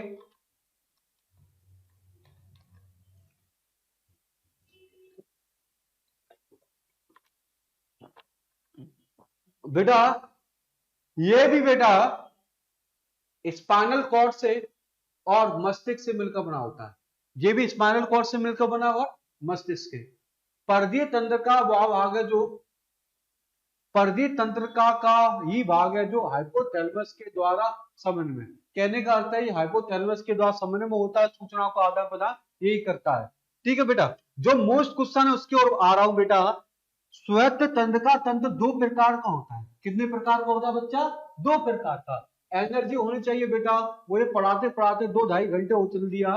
बात करें, आपको बताएं बेटा स्वायत्त तंत्र का तंत्र वो ऑटोनॉमिक कितने प्रकार का बांटा मैंने? दो प्रकार में बांटा। एक बेटा कौन सा होता है?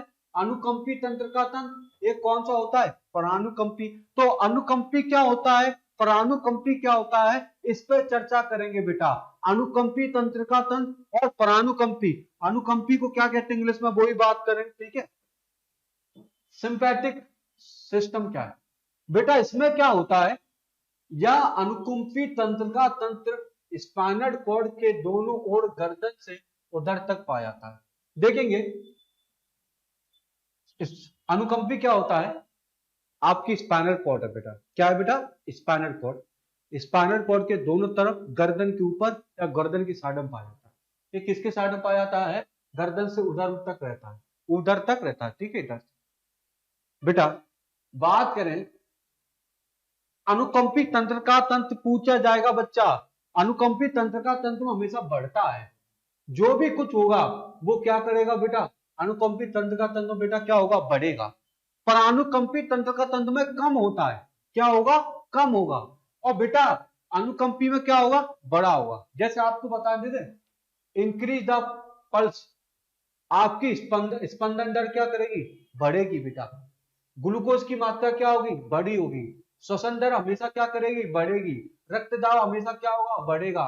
पसीना बढ़ेगा, आंसू बढ़ेंगे। कहने का अर्थ है इसमें जो भी पॉसिबिलिटी होती है वो हमेशा बढ़ेगी। श्वसन दर बढ़ेगी, पसीना बढ़ेगा, सांस दर बढ़ेगी, बीपी बढ़ेगा, घबराहट बढ़ेगी, जो भी कुछ बढ़ेगा वो हमेशा बढ़ता है। अनुकंपी में से हमेशा बढ़ता है और परानुकंपी में कम होगा। जैसे श्वसन दर कम होगी, हृदय की दर कम होगी, पसीना कम आएगा, तो इसमें परानुकंपी में क्या होगा, कम होगा। वही लिखा है बेटा, इसमें क्या होगा, कम होगा। जैसे हार्ट रेट क्या होगी, कम होगी।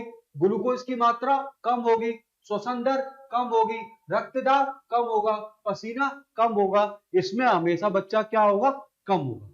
यह भी आपको कंप्लीट हो चुका है। फ्रेनोलॉजी क्या है बेटा, फ्रेनोलॉजी जिसके अंतर्गत मस्तिष्क और सिर का अध्ययन करें। फ्रेनोलॉजी के अंतर्गत हम ब्रेन का अध्ययन करते हैं। किसका अध्ययन करते हैं बच्चा, ब्रेन का स्टडी करते हैं। जब ब्रेन की स्टडी करते हैं उसे हमको क्या कहते हैं, फ्रेनोलॉजी कहते हैं। ब्रेन की स्टडी करते हैं उसे हम फ्रेनोलॉजी कहते हैं। बात बताएं बेटा, ब्रेन के दो भाग होते हैं, ब्रेन के दो भाग होते हैं। ये बायां हो गया, बायां भाग, ये बेटा दायां भाग हो गया। ठीक है बेटा, ब्रेन की स्टडी करें तो फ्रेनोलॉजी कहती है। ब्रेन के दो भाग होते हैं, एक बायां वाला भाग हो गया, एक बच्चा कौन हो गया, दायां वाला भाग हो गया। ठीक है, आपको बता दें बायां वाला भाग शरीर के दाएं भाग को कंट्रोल करता है। शरीर के दाएं भाग को क्या करता है, कंट्रोल करता है बच्चा। और दायां भाग शरीर के बाएं भाग को बाएं को कंट्रोल करता है। देखेंगे मस्तिष्क के दो भाग बांटे, एक बेटा बायां भाग बांटा, एक दायां। देखो बायां दिमाग किसको कंट्रोल करेगा, शरीर के दाएं भाग को, राइट वाले भाग को। ये लेफ्ट वाला भाग है बेटा, ये बेटा कौन सा, राइट वाला। तो लेफ्ट वाला दिमाग किसको कंट्रोल करेगा, राइट वाले भाग, शरीर के भाग को। जबकि राइट वाला दिमाग किसको कंट्रोल करेगा, शरीर के लेफ्ट वाले भाग को। हमेशा विपरीत होता है बच्चा, विपरीत होता है। शरीर का दिमाग का राइट भाग बॉडी के लेफ्ट भाग को कंट्रोल करता है, दिमाग का लेफ्ट भाग बॉडी के राइट भाग को कंट्रोल करता है। ठीक है बेटा, यही सब लिखा है इसमें। बायां भाग शरीर के दाएं भाग पेशियों को कंट्रोल करने का कार्य करता है। बेटा जो रोग है ना, ये रोग है, आप एक बार इसको देख लेना कि तंत्र संबंध होने वाले रोग। ठीक है, इनको आपको खुद देखना बेटा, मैं खुद नहीं करा सकता, आप इसको खुद देखोगे। परीक्षा की दृष्टि से जो प्रश्न आए हैं ना बच्चा, जो पिछले पेपर में आए हैं, सारे प्रश्नों को मैंने यहाँ पर टिप दिया है। आप इन प्रश्नों को पढ़ के तो अवश्य जाए बेटा, बेटा सारे प्रश्नों को पढ़ते हुए क्या जाए, अवश्य पा जाए बेटा। जितने भी हो सकते हैं मैंने सारे प्रश्न यहाँ पर डाल दिए। आपको कुछ नहीं करना बच्चा, आपको कुछ नहीं करना। आपको क्या करना है, राहुल सर की पीपीडी पढ़नी है, उसके अलावा कुछ नहीं पढ़ना। अगर पढ़ना है तो ऑब्जेक्टिव पढ़ना है।